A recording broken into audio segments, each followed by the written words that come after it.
Turn it up. It's Sports Day with Dan Day. That is right. I am Dan Day with my cousin Vladimir Lewis on. It seems like we have a new Sunday tradition. We come on and let you know what we got right and wrong from the day before. Real quick, let's go through what we got wrong yesterday. Okay, we're done. Now, Vlad, let's go through what we got right yesterday.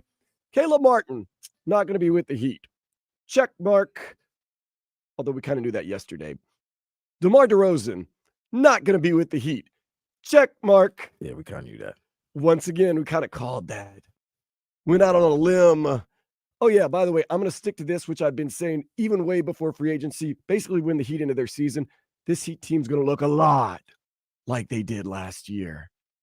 People will say, no, they're not. You don't trust Pat Riley. I do. I just don't trust somebody that's handcuffed to do something that they can't do. Okay, so we're right about that. Panama doesn't belong in the tournament. They did beat the United States. This far in the tournament, Colombia is going to whoop their you-know-what. Check mark. That was a no-doubter yesterday. Caitlin Clark. She's overperforming than what people are saying. No, Caitlin Clark hadn't been that good. First triple-double by a rookie yesterday in the WNBA. Check mark. I said the Marlins were going to win yesterday. I also said the Marlins are going to win today. Well, half a check mark because they did win yesterday. Anything else that we got right, Vlad? Oh, we did. I don't know if we had Brazil losing to Uruguay. We didn't predict that one because we said it was going to be too close. Whoa, that's a check mark right there. We didn't predict that game because we said it was going to be a close game. We did predict Clockwork Orange would win. And coming down from 1-0 at halftime, check mark. Look, that was good. I'm not trying to show my Superman chest or anything like that, but we take risks on this show, but we also tell you how we feel and we believe. We would love to come on here and just patty cake bakers, man, and say what you want to hear and make you feel better and all this. But the truth of the matter is that doesn't help anything. For the people like, don't worry, Pat Riley's going to find a way to get DeMar DeRozan. Okay. So now who's the new word? Lauri Markkanen. I heard Brandon Ingram. Are those the guys that we're going to be whispering about for another couple days? No. Are we going to do that, Vlad? No. Well, you're going to have those names are going to be mentioned a lot because did you watch their performance? Did you not their performance, but the Summer League team's performance yesterday afternoon? Yes. They got mollywopped. It's so bad. It's Summer League, but it's embarrassing. But come on, they have Summer League players too. I looked at the score. I'm like, wait a minute, what quarter is this? It was the third quarter. They had like 90 burger on them. I was like, geez. They let up a little at the end. Still 105-66. The Warriors put it on the Miami Heat Summer League team. Nasty work. I'll show you some positives. Khalil Ware, our first-round pick, 12 points, 6 rebounds, and 5 blocks in Summer League. Nonetheless, all right. Oh, goodness gracious. I was not surprised today. I was surprised today when I saw DeMar DeRozan had gone to Sacramento. I was surprised at how quickly it happened. Listen, I give Sacramento's owners credit. When they want you, they get you in Sacramento, they're not letting you go without a contract being signed. That's basically what they did. What's crazy is they were probably at the Summer League games, correct? Because that's in Chase Center in San Francisco. And then I wonder if they just took a flight or a ride to Sacramento for the WNBA game, and then they got the deal done. And he was there alongside the first round pick that Sacramento drafted a couple of weeks ago in the draft. He was at the game. He was at the game, and then when the fans found out he signed and he walked with the owner, they went crazy. That is a formidable lineup right there for the Sacramento Kings. That's a different lineup right now. You traded Harrison Barnes, so now you're putting D-Rose at the 3 to go. No, you're putting DeRozan at the 2. I guess you can put Keegan Murray at the 3. Yes. And you got De'Aaron, you got Sabonis, and then I think they re-signed their big man. So they got a pretty formidable 5. And they also re-signed Malik Monk, I believe, also. So they got a good core. I was worried that they might fall into Memphis, Houston. I think after that trade you guys did, I was going to put the Pelicans there, but I think the Pelicans are a top 6 team. But they're around those teams that's going to be fighting, and the Lakers as well, fighting between the 5 and 8 seed. Yeah, it's just so crowded in the West. Just crowded, just like it is in the East. It's man. starting to get crowded in the East. Like we said, 76ers look to be pretty formidable now with Caleb Martin, who we're going to talk about it in a little bit. While Caleb Martin actually got a pretty good offer, apparently, from the Miami Heat that he turned down. That's not Heat culture. Heat culture has been hurting lately, Vlad. I'm not going to lie to you. With what Jimmy did, Pat Riley telling him to shut up, Caleb Martin taking less money with the 76ers, supposedly. That's not the Heat's fault, but I thought Caleb Martin was a Heat culture guy. Got Cole Swider. Wait. We got to break that down. So the story is that Miami offered him more, but he decided to go to Philadelphia. Now you got to understand, he probably's going to, in Miami, he knows what his role is. That was the big issue, apparently. Miami, it was a timing issue also. Miami had to offer before the opening of free agency. Caleb saw the offer and decided, I can get more in the market.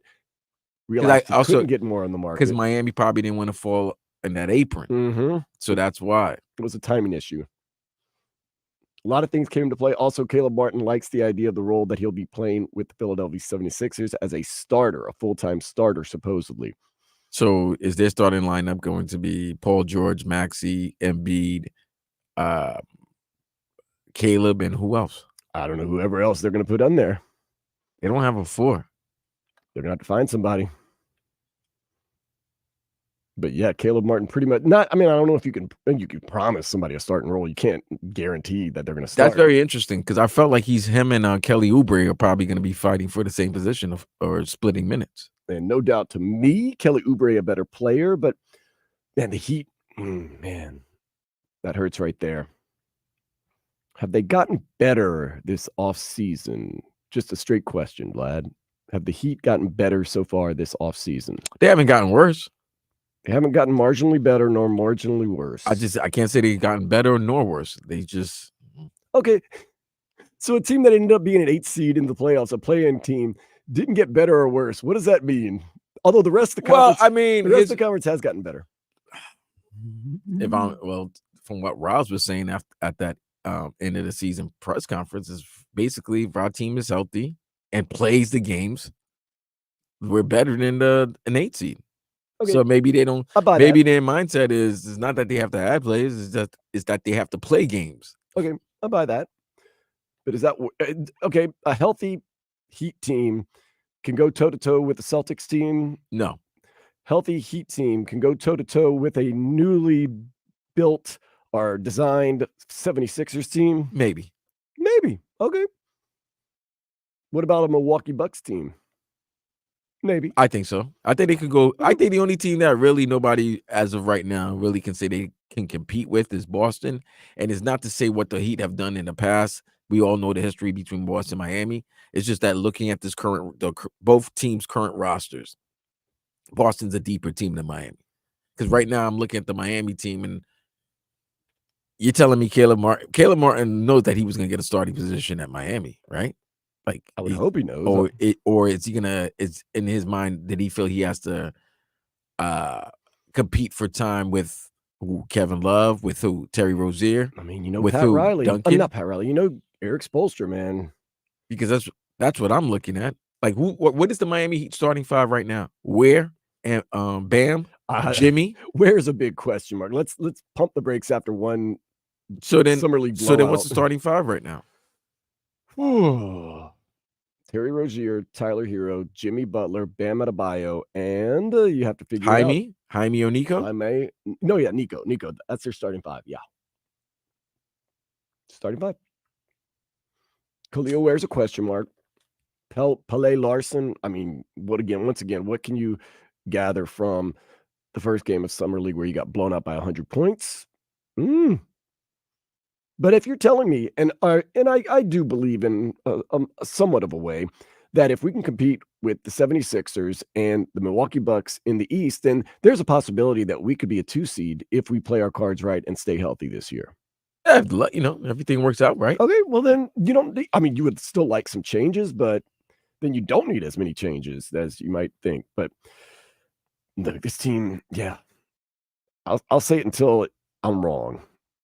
And I know we've been wrong. I'm not sitting here and just, sugarcoating everything. This team's going to look very much similar to the team that played last year, just hopefully more healthy. We'll see. Let's get to the headlines. The Miami Herald's reporter, Barry Jackson, reports that the Heat offered Caleb Martin. You ready for this? Let me hear it. 5 years, $65 million contract before he signed a 4-year, $32 million deal with the 76ers. Yes. I don't. Excuse me. There's got to be more to this. From what I heard, and I've read articles everywhere because I wanted to give you some backstory on this lad. From what I heard, it was a timing issue. The Heat offered. Caleb Martin thought the market was going to be better. Caleb Martin went out there and saw the market wasn't that much greater. Kind of liked his role more with the 76ers. But he's okay. So hold on. Maybe he had a little bit of pride involved. Hold on. It's got to be. Yeah, it's got to be more than this. And the reason why I say this is because you and I are looking. We're looking at. Yeah. The computing is his math ain't mathing. His compute ain't puting. Right. All right. Because here's the thing: 5 years, 65 in a state that's tax free, and 4 years, 32. 76ers. Yeah, they said the Heat were baffled. That's quote unquote by Barry Jackson. He put Heat just baffled. It's baffling. That's very weird. You know what? Here's the thing, though. It all depends on where he's playing. Like I said, he might not have to play the 4 in Philadelphia. That's what I'm saying. He's probably going to have to play the 4 in Miami, and he's probably getting sick and tired of getting abused and physically handled by these bigger, stronger guys because he's playing an undersized 4 position. So I'm going to tell you this. I did some research. I sat around for a couple of 10, 20 minutes today reading every article I could on this, whether it be national, local, everything, to get every angle, because it does not make sense to me, Vlad. You offer me. Fam, it doesn't really make any sense to me. And we always say this, the devil you know is better than the devil you don't. And the devil that I know is a beautiful devil. And you've had success. It's Miami. It's state. Come on, we talking about state tax free. Well, no, I'm saying you've been with the organization. You know what's going on. But no. But yeah, no. Forget that. I already know. Listen, playing basketball is playing basketball. It's about bread for me. I got 5 years, $13 million each season. Security, yeah. Security.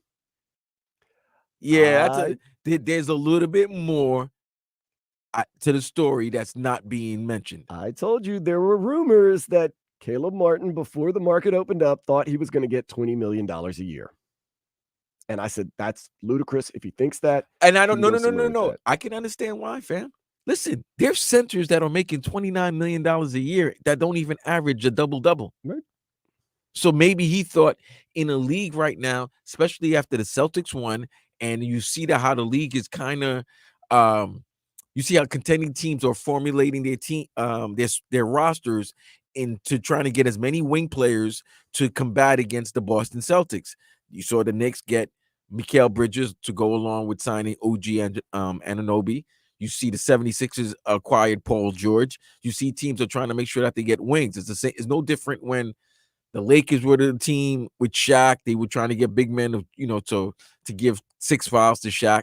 Whoever the champion is, they're always going to try to copycat whatever the formula was for the team to win. And that's what I think teams are right now that are contending or doing with the NBA.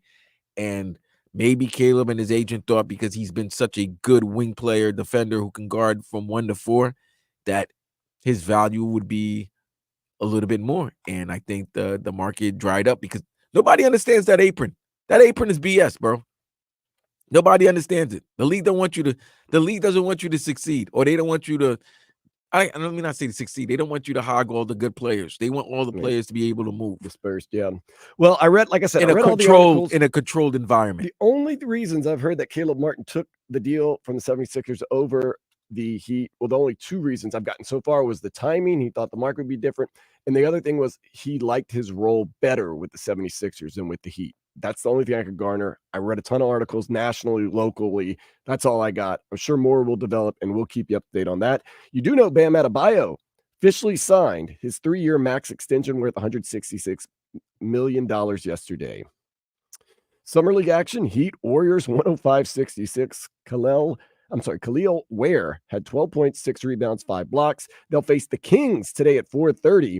In other Summer League news, Bronny James, well, he didn't have as good of a day as Khalil Ware. Let's just put it that way. He had 4 points as the Lakers fell 108-94. And I'm just saying, he doesn't have as good a day. Khalil put up One numbers. guy's a first round pick, the other guy's a second round I pick. know. I'm just saying. Come on, man. What are we doing here?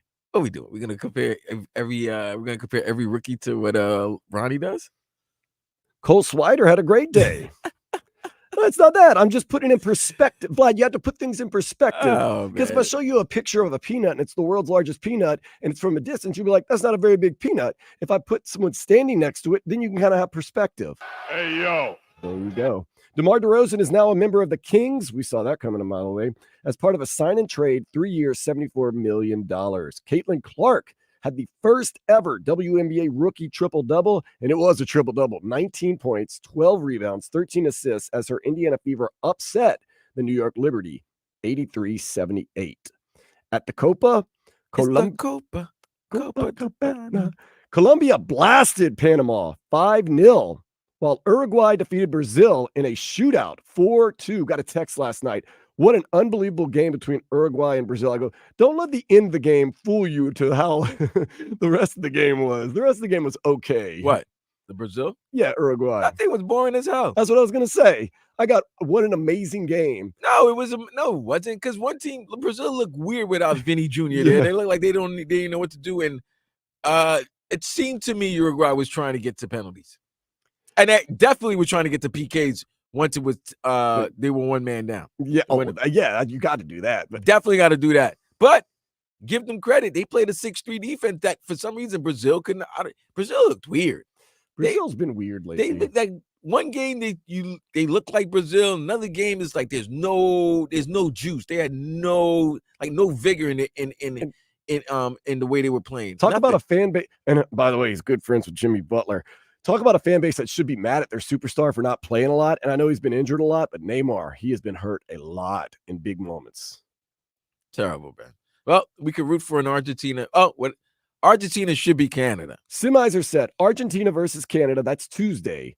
Uruguay, Colombia is Wednesday. Colombia looks like Colombia. I think Colombia is going to win it all. Dude, I walked in my neighborhood like after they scored their third goal. I was like, why is nobody cheering? People were already done with the game. They were already on to the ready for the next one. The Euros, Tuesday, Spain and France. Goodness gracious, Spain favored to win. While Wednesday, Netherlands, Clockwork Orange versus England. Should be entertaining. Oh, another one we told you about, Vlad, yesterday. One of our Keep It a Bucks. Inter Miami, outgunned. They got their ass kicked. I was getting texts from our dude Trevor. I was at Planta in South Beach. Man, Trevor had to do the game. He was like, you were right about this beatdown. I was like, I wish I wasn't, but I just saw that coming a mile away. Yeah, no, you called that, B. You called that. I saw it coming a mile away. Shout out to you. You called that. He was like, yeah, they gonna get their ass kicked. Yeah, since FC Cincinnati don't play around like that, man. And they have that anger towards And now they're in first place, right? In the MLS? They now sit atop MLS. 1 point up. Yep. Next up, Toronto FC. They are in town Wednesday at 7:30. The Marlins came from behind with a 2-run home run by Dane Myers in the 7th to defeat the White Sox 4-3 yesterday. They go for the series win today at 1:40. Woo! Congratulations, Tyreek Hill and his wife, Keita Vaquero. Oh, no. They had a gender reveal party yesterday. Is this number 11? And revealed that their first child together. But number 11 for him. Yeah. It's going to be a girl, though. Come on, man. Stop. This guy has more kids than his jersey number. Let's celebrate. They're having a girl. He's got more kids than his jersey number. Yeah, there you go.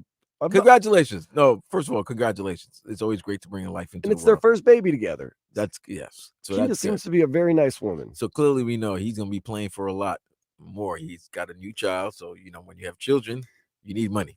I was waiting to do that take. Like, maybe now there's got a new baby girl. He's going to off the field stuff's going to go away. Well, he's had baby kids all this time when all this off the field stuff's going on. He's going to want his money. Yeah, no wonder he wants his money. No wonder he wants to get a new contract and reset the market. Got to feed some kids, man. Got seeds to feed. Some of them are burning down his house. He got a bunch of them, man. Yeesh. Nate Diaz did defeat Jorge Masvidal in a boxing match last night. Okay, so I tried to watch it. I stayed up as long as I could. I'm old, man. They finally fought? What time did they fight? Like at 1 a.m.? Oh, dude, it was late as hell. Who won? Nate? Yeah, Nate won by majority decision. Oh, majority decision? Oh, my. Nobody got knocked out between those two badasses? No, man. Come on. Save my sleep. Man, save me time. And the British Grand Prix is underway. We'll keep you posted. Lewis Hamilton was leading. Lewis Hamilton was? Oh, I thought Lando Harris was leading last I checked. He was. He led a couple laps. I know. That's what I was told. ESPN's always great about updating it, except right now when I'm trying. Lewis Hamilton rallies back to win. There you go, Lewis. Finally, our guy won one. Finally. First victory since 2021, by the way. Jesus. Man, it's been 3 years. This guy was the guy. No wonder they weren't putting up a leaderboard because he already won. So, all right. Now I feel really good, man. All right.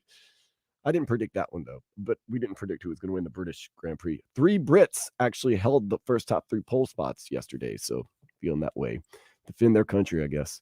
With that being said, let's go ahead and take a step into the day spa. Oh, yes. A dog burned down his Colorado Springs home after video captured him turning on the gas stove and the flames spreading. I can't blame the dog. I mean, how did it turn on the stove? Well, that's the thing. They listen. Dogs are like kids, man. Yeah, they jump up. They see what you do and they're gonna follow it. They're gonna figure it out, sooner or later. Good thing they had that video though, because insurance is gonna do everything to try to give you Absolutely. money. You got that video, but then again, hide that dog suit. Hide that dog suit. No. Oh, come on, man. The insurance can't do nothing. Once an animal, especially a dog's involved, nah, man, you gotta eat that. You're gonna have to pay them. That's it. Pay that family their money. Colorado Springs too. Was the dog high? Was the dog trying to make munchies? The dog could have eaten the edible. And he might have been trying to do a little cooking, get a little something. Yeah, he might have the munchies. He wanted some food. He wanted some pate. Up next, we're going to get deeper back into this Caleb Martin story, DeMar DeRozen, and everything else going on with the Miami Heat and NBA free agency here on 560 WQAM.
So Caleb Martin is now part of the 76ers. Turned down some money from the Miami Heat to be with the 76ers. I know a lot of people are online, including some of our friends like Minu and the Twitch and the YouTube, saying we're tired of being a developmental team for other teams. Well, we're not so much of a developmental team. Kendrick Nunn didn't develop into anything outside of the Heat.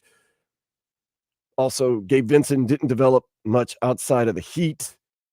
Want to keep going? Omer Yurtseven, did he develop anything outside of the Heat? Max Strus, pretty decent for Cleveland. He was a free agent, though. He could go. Caleb Martin, do you think he's going to be a world beater over there with the 76ers? Listen, healthy, he's going to provide significant minutes for them, man. He's going to help them. That's a guy. That's a good move if you're a championship team, and that's what they're trying to. I'm just surprised with what the Heat offered. I thought they offered a little more than I would have offered. Now, here's the thing. The thing. Who's telling Barry this? Is it the Miami Heat telling him this, or because you would think if it's not Caleb's agents that's saying this, because you would question him like, why would you let him take the lesser amount? Because think about it, this is 4 years, $32 million. The other one's 5 years, $65. So that's another year and more money. What?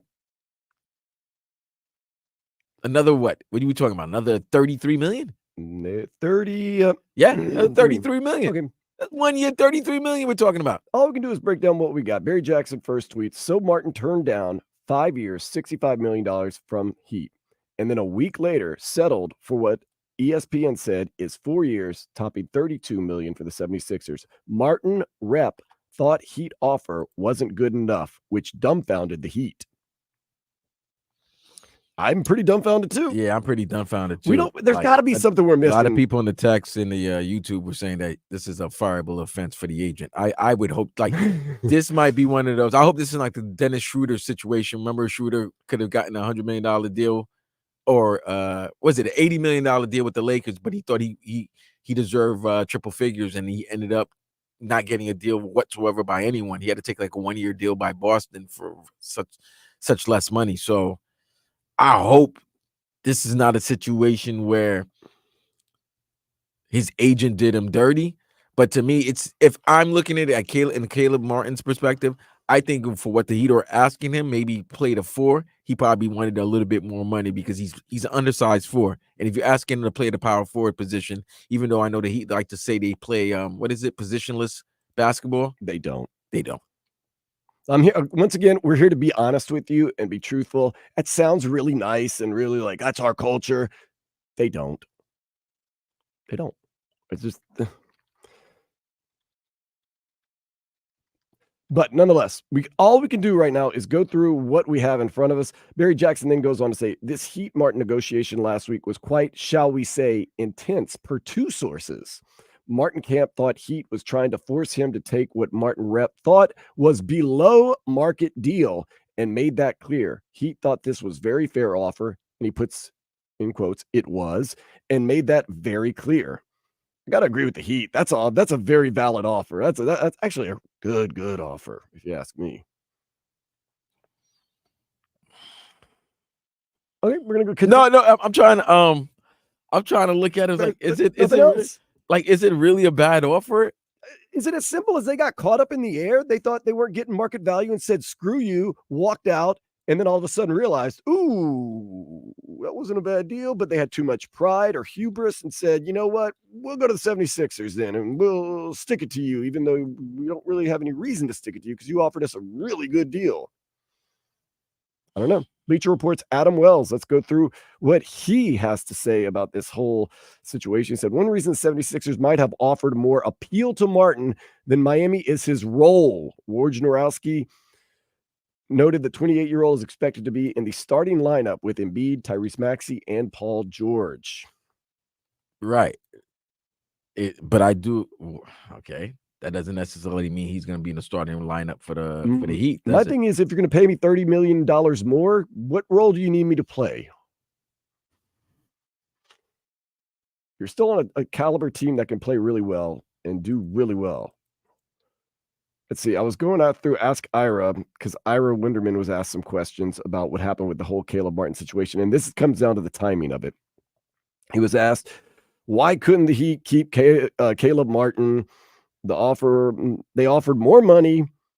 Tired of being a developmental squad. That's what people say all the time. That's not always true. If the Heat doesn't want to be a contender, stop pretending. Spend the money. Well, it's not as easy as just spending the money. Okay, once again, this is just the question. I'm losing faith in the organization, Heat culture, longtime fan. And here's Ira's response. The Heat not only could have kept Caleb Martin, they offered a lot more money than the 76ers. A lot more money. So then if Ira is saying that, then this is then it goes back to what I said in the first segment of the beginning of the show. This is something personal. This is not, I want to say personal, but this has something to do behind the scenes. Either Caleb's relationship with the front office or the coaching staff, something. Because they offered you more money. You didn't like the offers. You thought you were supposed to get more. Then you realize the market that you thought was out there for you isn't out there for you. You still could go back. It ain't, you could turn face and come back. Nobody's gonna make fun of you. Nobody's gonna say anything about you if you did that. You gotta have pride. You gotta swallow that pride sometimes. Swallow that pride. Remember who found you. Remember, you weren't even on NBA roster. They found you, and they developed you and helped you become last season? Yeah, you could have been the Eastern Conference Final play MVP. The first one when they started giving out that award. The Larry Bird. I think, the Larry Bird Award, right? For the Miami Heat player who got the first award that was named after a Celtic. So then to me, this has got to be something more. You don't leave South Florida for South Philly. All right. Ira Winderman's echoing your sentiments. He says the difference is the Heat had to have a decision by a week ago before free agency because of the structuring of an opt-in and extension. There it is. Caleb thought that he could have gotten more and found out otherwise. This had nothing to do with coming up short with an offer. Quite the otherwise. This was offering above market money, but with a timing element. You could probably come up with more questions than what the Heat did with Thomas Bryant, Kevin Love, Alec Burks, what they did with Caleb Martin. So it comes down to timing, I think. So it's timing. So it's not, they both played the game. It's not the Heat's fault. God. Caleb Martin kind of played himself. He played the game. He bet on himself, and sometimes you just don't. It doesn't turn out the way it is.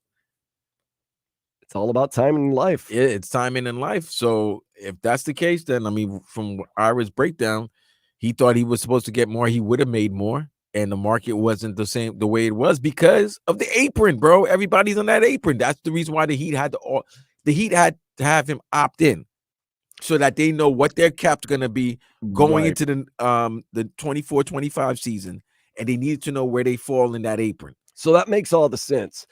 Offer was put on the table, but it needs to be done now before the deal, before the free agency, before this, because it has ramifications largely for us and you. It's either now or never. You see, you know the word, Vlad, your mama would say, pee or get off the pot. Right. And he got off the pot. You can't get back on the pot. It was number 2, but go ahead. Yeah, well, you know what I mean. Yeah. But once you get off the pot and that deadline passes, you can't get back on the pot. That's what happened. So what he did is he found himself on the outside looking in and looking through that window at that deal and going, oh, man. Well, you know what? We can't, you know what? And then, if you really think about it, I'm not mad at Miami. Can't be mad at them. No, Miami did everything right in this situation. Look, every team went through that same situation. The Clippers had to go through that with Paul George. They had to wait to see if he was going to opt in or if he was going to test free agency. The Knicks had to do that with OG Anunoby. They needed to see if he was going to opt in on his player option, or is he going to go to free agency? But those teams didn't have probably as significant of an impact with the apron and where they are salary cap wise as Miami did. So you can't knock them. Put this where it belongs. The reason Caleb Martin is a 76er, he chose wrong, is because of Caleb Martin. Yeah. It's not the Miami Heat. Caleb. Don't say, the Heat treated him wrong. No, the Heat actually, we're gonna overpay if you ask me. Caleb screwed Caleb. Caleb screwed Caleb. I'm sorry. Thanks for your time.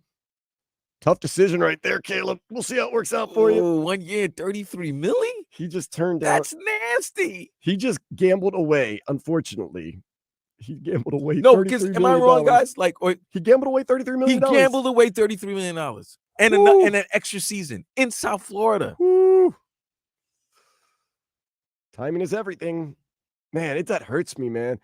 Gilly can't save you on this one. If our boss Lynn is listening right now and wants to offer us a contract, we're taking it immediately, Vlad. We're not testing the market. I'm not getting Caleb Martin. Dad, is that the new terminology now? I know it could you be. Got Caleb? It could be. Don't pull a Caleb. So basically, in layman's terms, this is what happened. Yeah. Intense back and forth between the Heat and Caleb Martin. Caleb Martin doesn't like the deal offered to him, says, I think the market's better.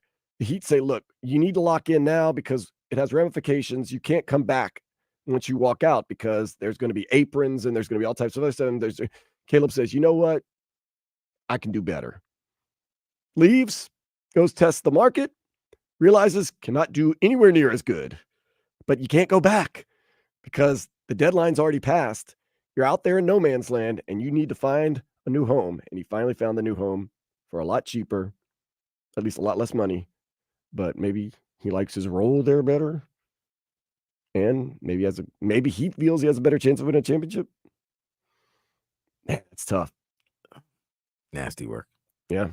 Now we're understanding it a little bit better, I think. Yeah, no, because I know a lot of people saying, "Oh, what Pat's doing?" Dumbfounding Heat Nation, Heat Cult is saying that Heat Nation did you right. I'm sorry, the Heat did right in this situation. He did right. They were stuck in the apron. And my man didn't want it. Damn, that's I think nasty the Heat work. feel bad for Caleb Martin. I think Caleb Martin. So let me ask you this. So was there no way they could offer him another contract? Or if they did, it would have to be less than the original offer that he did? It's looking like the apron had already, the deadline had passed, the apron and everything like that. It was the timing, yes. It would have to have been far less. So his ego now is the reason why he didn't turn back. No, he could have. I pretty much couldn't have turned back because it would have to been a different deal. Right. That's what I'm saying. Yeah. So the different deal, was it going to be the equivalent of the Philadelphia offer, or was it going to be less? Like, what's going on? We don't know that, but yeah, most likely less. Yeah, that's like a girl. That's like your girl, who chose wrong, and then I was trying to come back. Hey, big head. Nah, ain't no hey, big head. You can go. You can bounce. It's like, hey, it can't happen. Just can't happen. Damn, he messed up. Caleb was listen, man. Good luck in the 78 or 79 games you play in the season. Just no good luck when you play. Well, actually 6 games. Well, no good luck when you play the Knicks and the Heat. But I feel bad. Like, I really feel bad because monetarily he just made a bad decision. Yeah, no malice, I think, by either side at this point. No, you can't. This is not Miami's fault. It's kind of happened. I think. Yeah, I don't think Caleb Martin's mad at Miami. I don't think Miami's mad at Caleb Martin. I think it's just played out weird. Just played out weird. Up next, got a question real quick for you, Vlad, here on 560 WQAM.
games. Plus, you can use the rewind feature and listen to anything you missed. Hurry!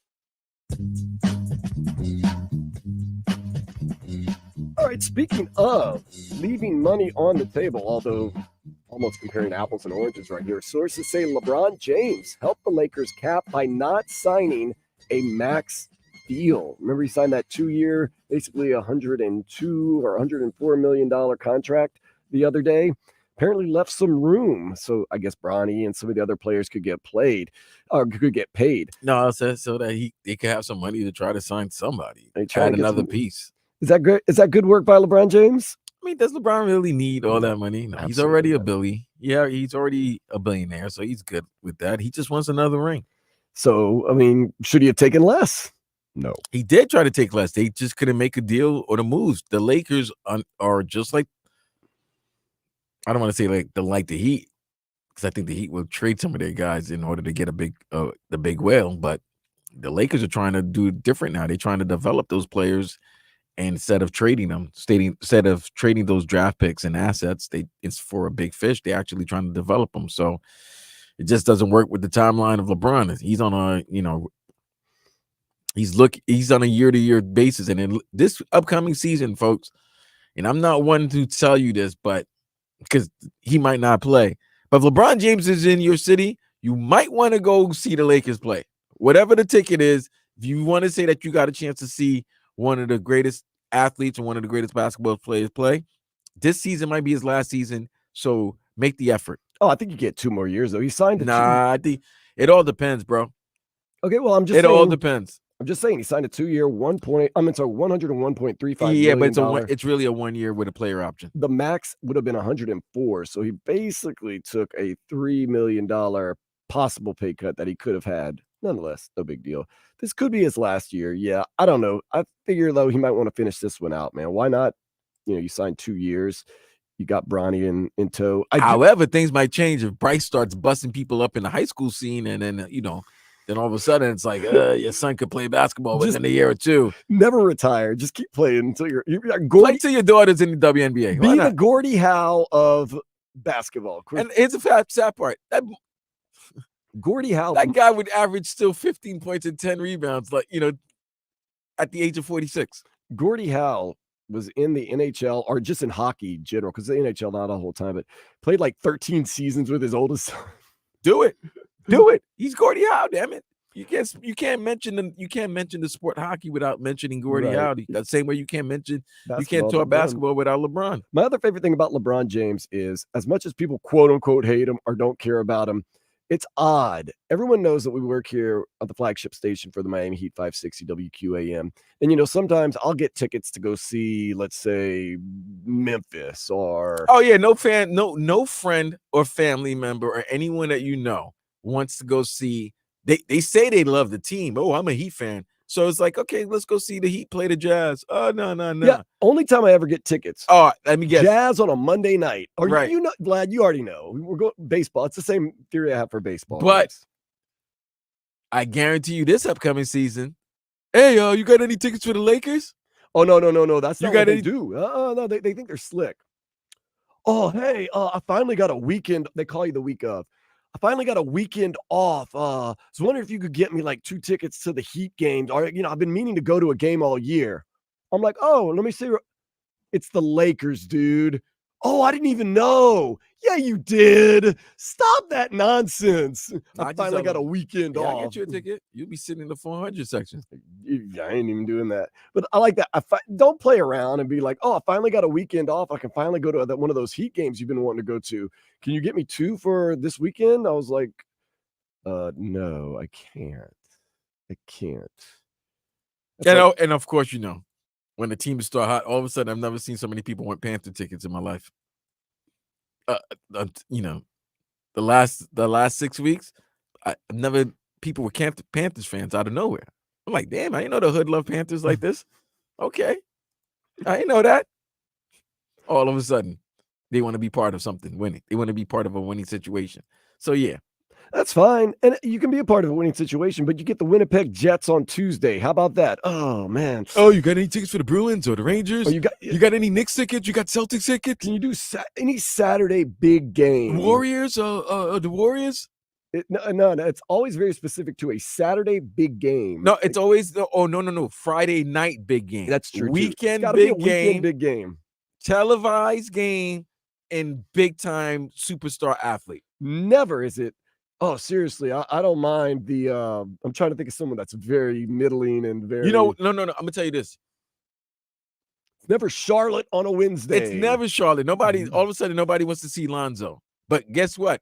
If the Pelicans were playing better, and Zion was an MVP candidate, hey, you got any tickets for Zion and the Pelicans coming into town?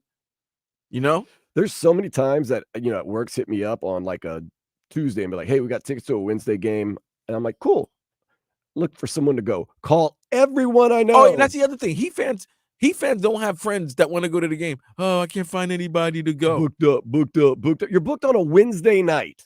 Yeah, man, I'm so sorry. Okay, cool. Lakers come to town on a Saturday. And then they have the audacity sometimes to go, hey, you don't have any tickets any closer? What? No, that's my favorite. So you move hell and high water. You owe somebody a favor, Vlad, or you got a good friend or family member that really wants to see LeBron James.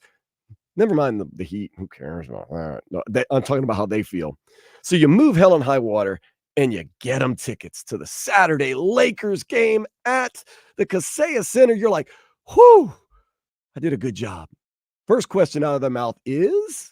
Where's the section? I know. Who cares? I got you free tickets to the biggest game in town. Are they good?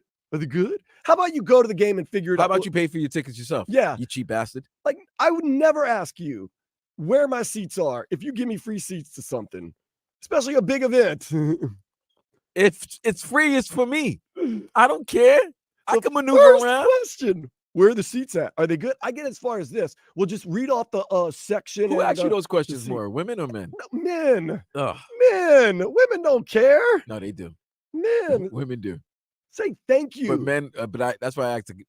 I've noticed a lot of male friends have asked the same question. I'm looking at them kind of weird, like, dude, you got legs, you can maneuver around. You just want to be in this. You just want to be in the vicinity. That's all you really want to. That's all they want. All of them. They just want to take so they could post it on their IG. Post it on their socials, and that's it. I'm sorry I couldn't swing you courtside for free. Shoot. If I gave you tickets by the wood. Sorry I couldn't do that, bro. I really let you down today. I don't know. Just, but LeBron James, good job taking a little bit of a quote-unquote pay cut. No, shout out to him. For the team. I mean, honestly, you say what you want about LeBron James. He did take a pay cut for the team. He's probably been taking pay cuts. Yeah, but it's all about himself. Okay, I'm 40. Give me that 50. Cares about a son. I'm 40. I've made billions for you guys. Give me what I want. We'll see. All right, coming back next here on 560 WQAM.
Fun day here on 560 WQAM. If you're listening in the South Florida area on the Odyssey app around the world, you can watch us live on Twitch and YouTube. Just type in 560 WQAM. This is Sports Day. Along with Michael Luzan, Vladimir Lewisson. I am Dan Day. Caleb Martin said the market is the market. Tua Tagovailoa. Pay attention. Market's the market. Be careful. It was really a timing thing with Caleb Martin. But it's not. Tua, there is no timing issue with that. I mean, you gonna get paid regardless. So really what happened, we found out, is that Pat Riley and the guys put the deal on the table, and I don't even know if they still have those little timers that your mom used to use to cook, and just went, you need to do it by then, because it's not that we want to take the deal off the table. It's just things get really complicated after this alarm. Everybody has a deadline. Yeah, we got a deadline. It's just really crazy and messy. And Caleb Martin decided, took a deep breath, I guess, and said, nah, I can do better. And he couldn't. So now he's a 76er. I mean, you know what? Let's not say he did it. As of right now, it doesn't look like he made the right decision. Money-wise, he did. Money-wise, but who knows what happens. In the long term, it could be the best thing that ever happened to him. Usually works out for all parties involved. Right. And I don't think there was any malice, I think, between the Heat or Caleb Martin. I think the Heat said, we offered you a really good deal. Caleb Martin said, I mean, think about it. They did offer him the best deal, because look what they offered him. He was about to make $13 million in South Florida, in a place where, listen, man, I don't know about you, but if you're making $65 million for the next 5 years, in South Florida, that's a good deal. That's a good deal. How long was Caleb with the team already? What, 3 years already? Yes. Probably 3 seasons. So 8 years in Miami? Potentially, that's a good deal. And the way you are, you're probably gonna have a deal with the organization as an assistant coach or an executive somewhere, down the line. We'll see. Down the line. I don't know about that. What are you talking about? I mean, they always bring back former players, and former players, usually former players who were indoctrinated into the Heat culture, they usually turn out to become coaches. Keith Askins, Anthony Carter. A long time, man. Yeah, you could. But what I'm just saying, that if you're part of this organization, they love you. You're always going to be part of this organization. It's like you're always going to have a role in this organization, no matter what. So, I mean, those are other things to look at as well. But other possibilities. He's 28. He's trying to get that bag. Yeah. He's trying to get that bag. He's probably thinking this is maybe his last opportunity, or one of his last 2 opportunities to get a good bag. And the way he fought throughout his whole career to finally become to get consistent minutes, to have a role on the team, and to be have an impact in the league. Yeah, I could see him trying to get a bag, but that's where your agents got to do their due diligence and make sure they know they could, what's going on. They could read the room. They could check the temperature of what's going on with the market. I don't think his agent did a good job of checking the temperature of what's going on. Yeah. Well, we know now that he didn't. Hindsight's 2020. But even from there, you should, they let you know what the apron is. They let you know what the salary cap is going to be. You should know that. Yes, I'm sure there were experts in Rich Paul did. You saw Rich Paul working? Rich Paul know everything that was going on to make sure that his players got traded. Dejounte Murray, one of his players under Clutch Sports, right? Got traded. Made sure he get traded right before the deadline, right before the new year starts, right before free agency and all of that. That's what teams do. So now you have to hope that Khalil Ware can be a solid, great player that could be a starter on this team, so you could get yourself going with a little bit of, as of now, Terry Rozier, Tyler Hero, Jimmy Butler. Then it all becomes a question mark whether it's Bam Adebayo at the 4 and Khalil Ware at the 5. That's a dream scenario that Khalil Ware can be a 5. He went 0 for 3 on 3-pointers yesterday, though, just a heads From up. what I'm seeing and what I'm hearing, because I only saw a couple of minutes of the game here and there, because people got lives. But from what I see, no, you're saying you didn't put your life on hold for a first summer league game? Absolutely not. Would never. Anyway, during the Copa and the Euros, Money in the Bank, the whole 9, everything was going on. They said that he wasn't a really back to the basket type of player, and we kind of got that. So the fact is, if he's going to be a stretch 4 or 5, that means Bam is still going to have to be down low.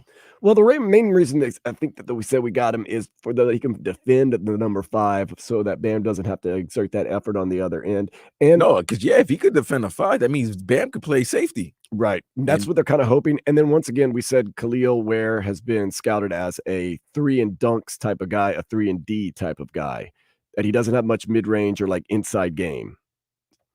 So he relies on his athleticism around the hoop and then his 3-point prowess, which he's 0 for 3 right now in his career. But if he's behind the arc, that means Bam would have to be down low. And I thought maybe at some point he could just stretch things out. I thought we were trying to get Bam to become a stretch 5 or stretch 4. But I'm saying that he might come and stretch it out every once in a while. He's probably just going to be down low, kind of making things happen. He's going to be a junk guy. They're not going to run any plays for him or anything like that. But if he finds himself outside the 3-point line and gets in there dunking, and he is a defensive guy. He had 5 blocks yesterday, which is pretty good.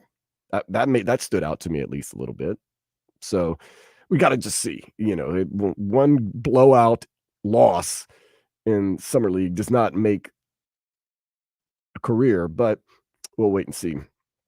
But yeah, and then of course you still have Nikola Jovic, you still have Jaime Jaquez Jr., you still have Tim Duncan. You go, okay, you're putting some things together. That's why Pat Riley tells you we need to play more often and we need to be healthy and we just need to play our game and shut our mouths and do what we have to do. So we do know that the Heat, they have it in them. They've done it in the past. They made some runs in the playoffs 2 years ago to the NBA Finals against the Denver Nuggets. Last year, though, injuries really got them. It's been frustrating the past couple of years dealing with injury after injury after injury. And I was saying, Vlad, there's that doomsday scenario. What if we keep having more of the same? What if we get done to us what we had done to us last year and people don't play, people get hurt, we kind of meddle, we end up getting the play-ins, we end up maybe as an 8 seed. How bad is that for an organization to continually be in that kind of middling ground? Because you don't get really high draft picks. You got to always find free agents. If you don't hit on the free agents or if you don't hit on these draft picks, you're getting yourself into a lot of trouble. You keep yourself in very much of a middle ground where you don't get good, you don't get bad. That's a tough spot to be. Nasty work. Because we've seen teams like, San Antonio, you feel hopeful about them. They had a bad stretch or two. Yeah, but they go through bad stretches and then they get a big man. Right. They get a franchise big man and everything gets big. Yeah, right. They know what they're doing. They wait. Yeah. They're cool. They got the Admiral. Then they got fundamentals. And then now they got Frenchie. Wemby. Yeah. They got Wemby. Oh, that was another thing we're right about, by the way. Thought Wemby was going to be great this past year. And then people started saying, wait till he gets hurt. So I don't know if he's going to get hurt. I've never seen a big man this skilled. I knew it. No, not like I've never. When I mean skilled, like here's the problem with most big men, right? That's why they get hurt. They're not well coordinated or balanced because of the height. Play very disjointed and stuff. Yeah, you know what I mean. Like that's why when you saw Porzingis and you call him a unicorn, he looked. You never saw a big man that could move like that, but eventually his coordination was not fully there. That's why he gets hurt, banged up. Wemby doesn't. Nope. Wemby doesn't. Anybody that could do the sham god dribble is for his height and his size. That's crazy. Got a smooth style. Let's get to the headlines. Miami Herald reporter Barry Jackson reports the Heat offered Caleb Martin a 5-year, $65 million deal contract before he signed that 4-year, $32 million deal with 76ers. That's not so much good news. The good news is Bam Adebayo is said to have signed a 3-year max extension worth $166 million. That was yesterday. It is very clear now. Bam is the cornerstone of this team. So that means, and he's in Vegas right now with Team USA. So that means he's probably gonna have to buy the drinks and food. Yeah, head out, and then his girl's working not too far. Allegedly, his girl, the great Aja Wilson from the. Oh, Bam's supposed to be dating Aja Wilson. That's the rumor. Remember that was the rumor. I don't keep up with Page 6 like that, man. Yeah, that's the rumor. Wow, people really upset with this Caleb Martin leaving. People saying, but I don't think Menu_631 said he's dead to him. But wait, why would he be dead? I think it was just a mistake. I'm sorry, not a mistake, Vlad. I think it was a misjudgment by Caleb. You know what I mean? Like, I really think the Heat had all the best of the best good intentions and wanted to keep him. Jeez. And I think Caleb had every belief that the market was better than what the Heat were offering him. And I just think that It was a miss. It was a swing and a miss. I don't think there was any malice or ill will. Pat Sands of times are running low. Oh man, people are very down on the Heat right now. 305-567-0560 are the Twitter and Twitch and all the other lines. Is it something? Is it anybody's fault? I don't think it's just a misjudgment. It's not the Heat's fault. Like no blame should be going to stay at center. I'll be honest. If anything, Heat we're going to overpay Caleb Martin. No, whoa. You want Caleb Martin for that much? Caleb Martin deserves $13 to $15 million a year. Okay. That's what yes. And I think the Heat were offering him market value. Obviously over market value because he couldn't get anything better out there. So let's not say it was market value. Over market value. So if he screwed. Yeah, listen, Caleb screwed Caleb, man. Listen. Yeah, that's all it is. And he probably obviously he feels worse about it than anybody else. Or his agent screwed himself. Yeah, screwed him. If there's anybody that should feel bad in this whole situation. It's Caleb and the agent. Yeah. Because they both screwed themselves out of some big time money. And listen, how about this? I don't want to say, let's not say screw.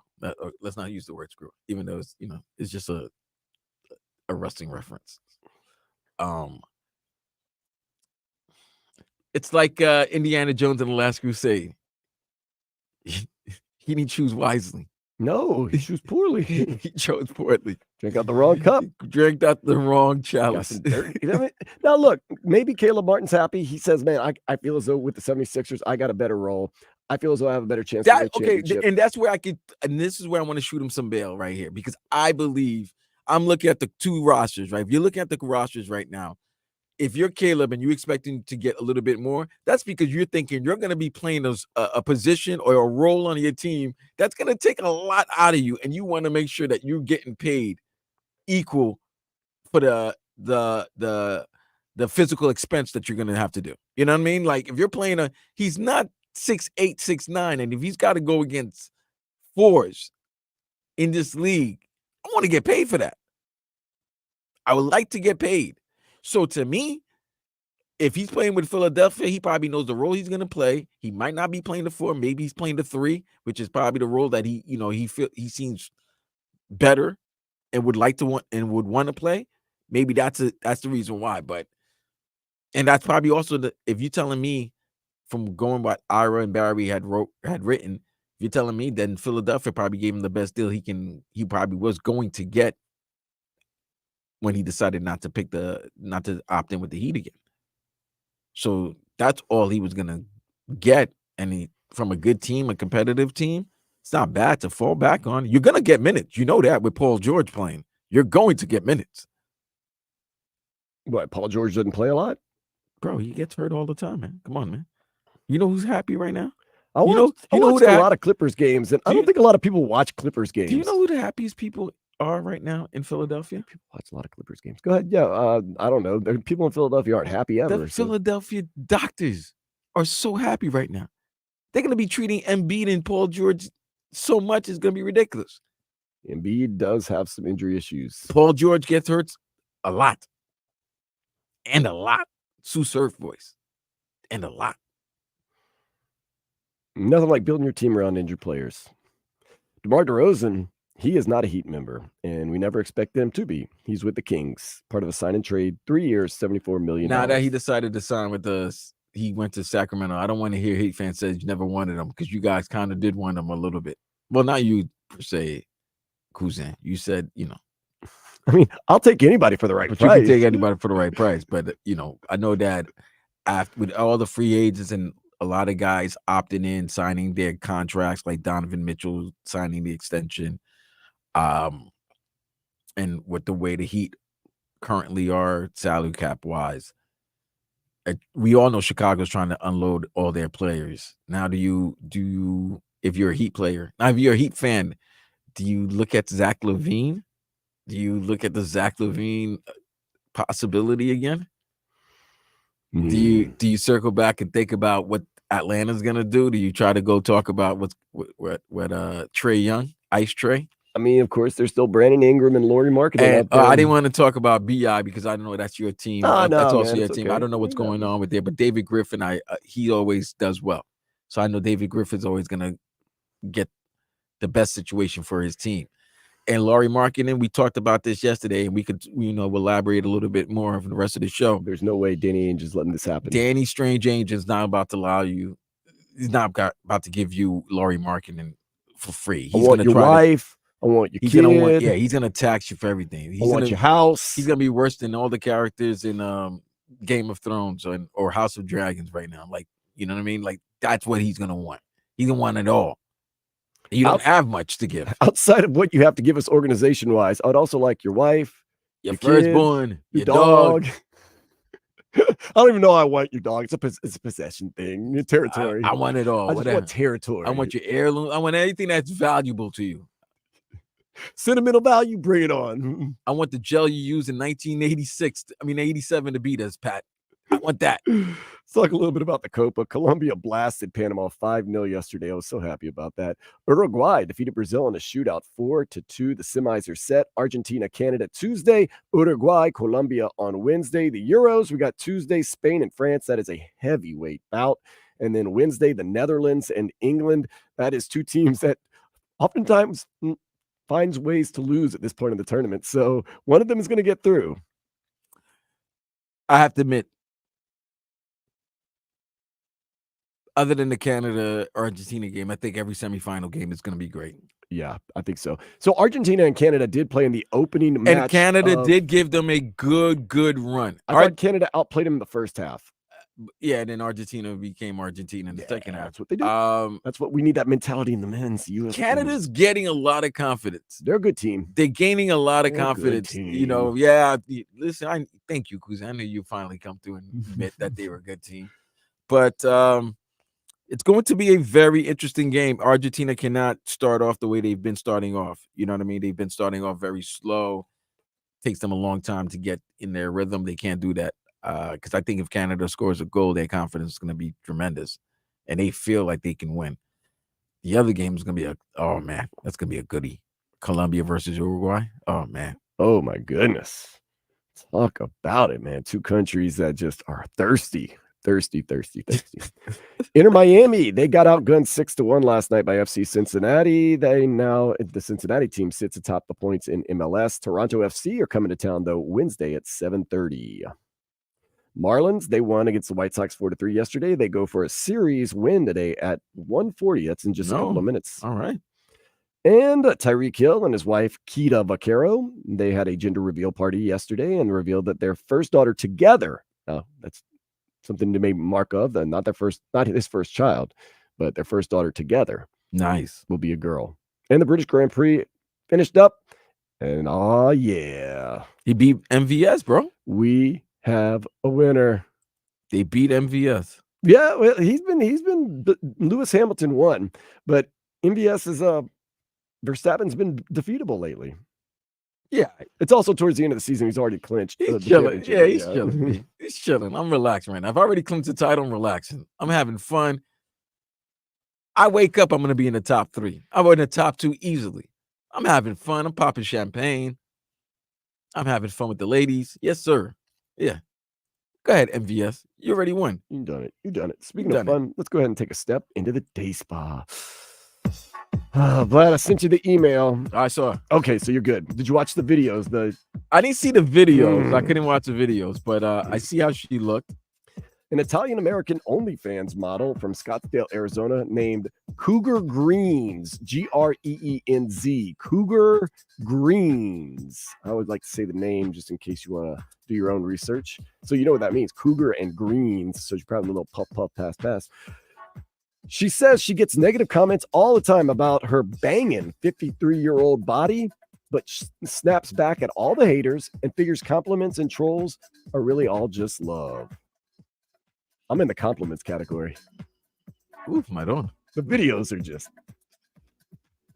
Some people can just... I think it's a little bit of genetics, but also it's a lot of upkeep. Like if you have really good genetics and really good upkeep, you can really keep it going as far as looks-wise for a long time. She's nice. She's very nice. Do you like that her name is Cougar Greens? I like to know what the greens is about. You know, Yeah. you already know. You know. No, she could be a planter. I've seen some pictures. She looks like she likes to plant. Yeah. She likes roots, seeds. All right. Yeah. More details have come out about the night the Panthers won the Stanley Cup. Wait, more details. More details. Juicy details. Juicy. You got about dirt. the night the Panthers have won the Stanley Cup and some of the. What is this? Arizona or Lipton? We're getting deep into the tea. That's next here on 560 WQAM.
The celebration continues. Florida Panthers Stanley Cup champions.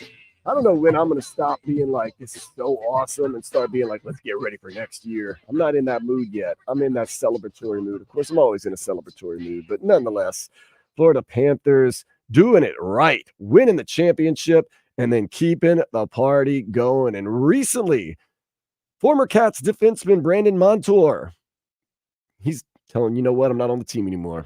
I've gone on to not greener pastures, but different pastures. And I'll spill a little bit of the tea on what happened right after they won the cup. He was on the Missing Curfew podcast, Shane O'Brien, Scotty Upsall, and he provided some insight into the team's big-time celebrations that very first night. He says, now that I look back, the parade was insane. And Vlad, That parade was insane. Did I tell you I talked to some people that were out there that weren't affiliated with the station? They said fights were breaking out at like bars in the streets. Nice. One guy told me there was a guy running around with just shorts on, asking other people to pour beers on him. And at one point, 10 different people at the same time were pouring beer on him. And the guy that I was talking to was like, I wasn't so much thinking about the dude getting the beers poured on him. Who's buying a beer and pouring it out? Like literally just kind of wasting it nonetheless.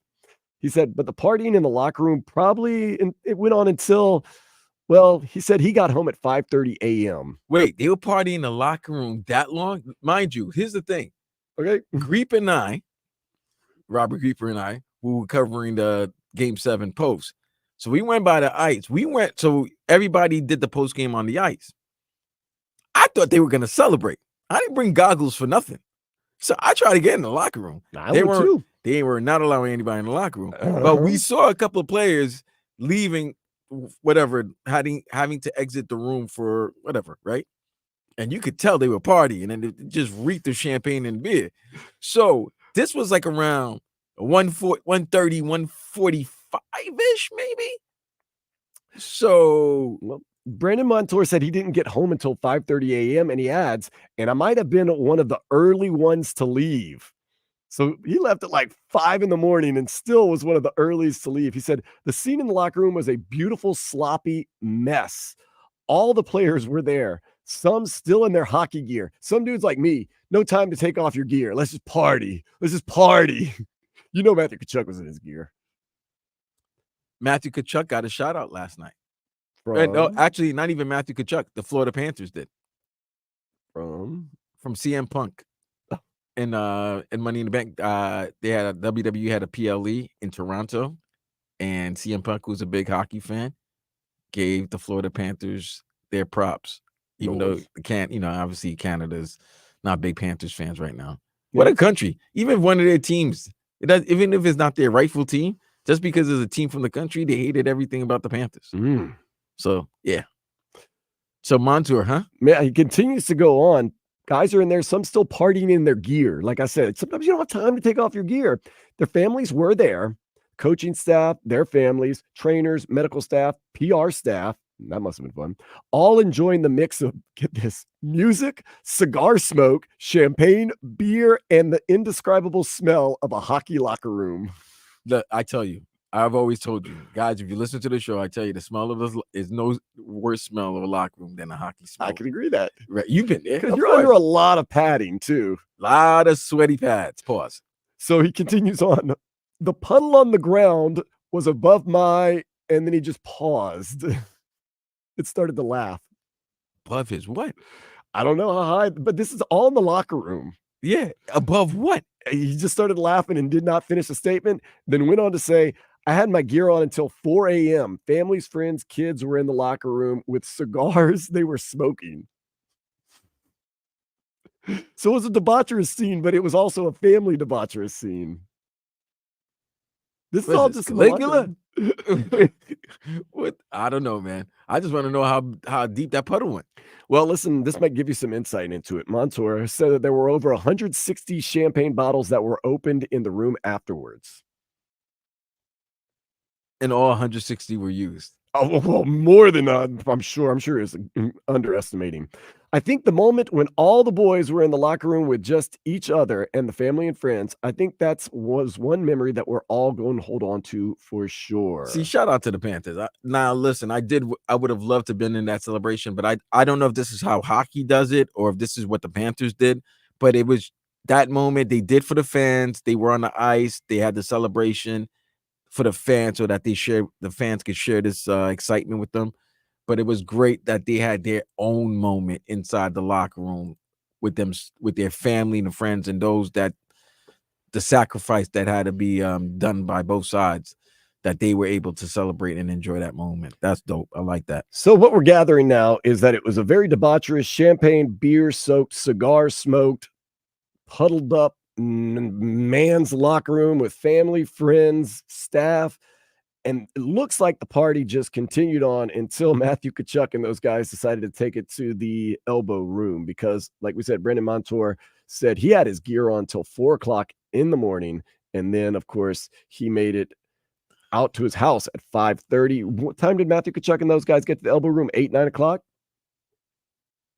Yeah, 8 in the like 8:30, 9 o'clock in the morning. So that makes sense. And he says he's one of the earlier ones to leave. So that sounds like he left around 5 o'clock. So if he was early to leave, that means 7.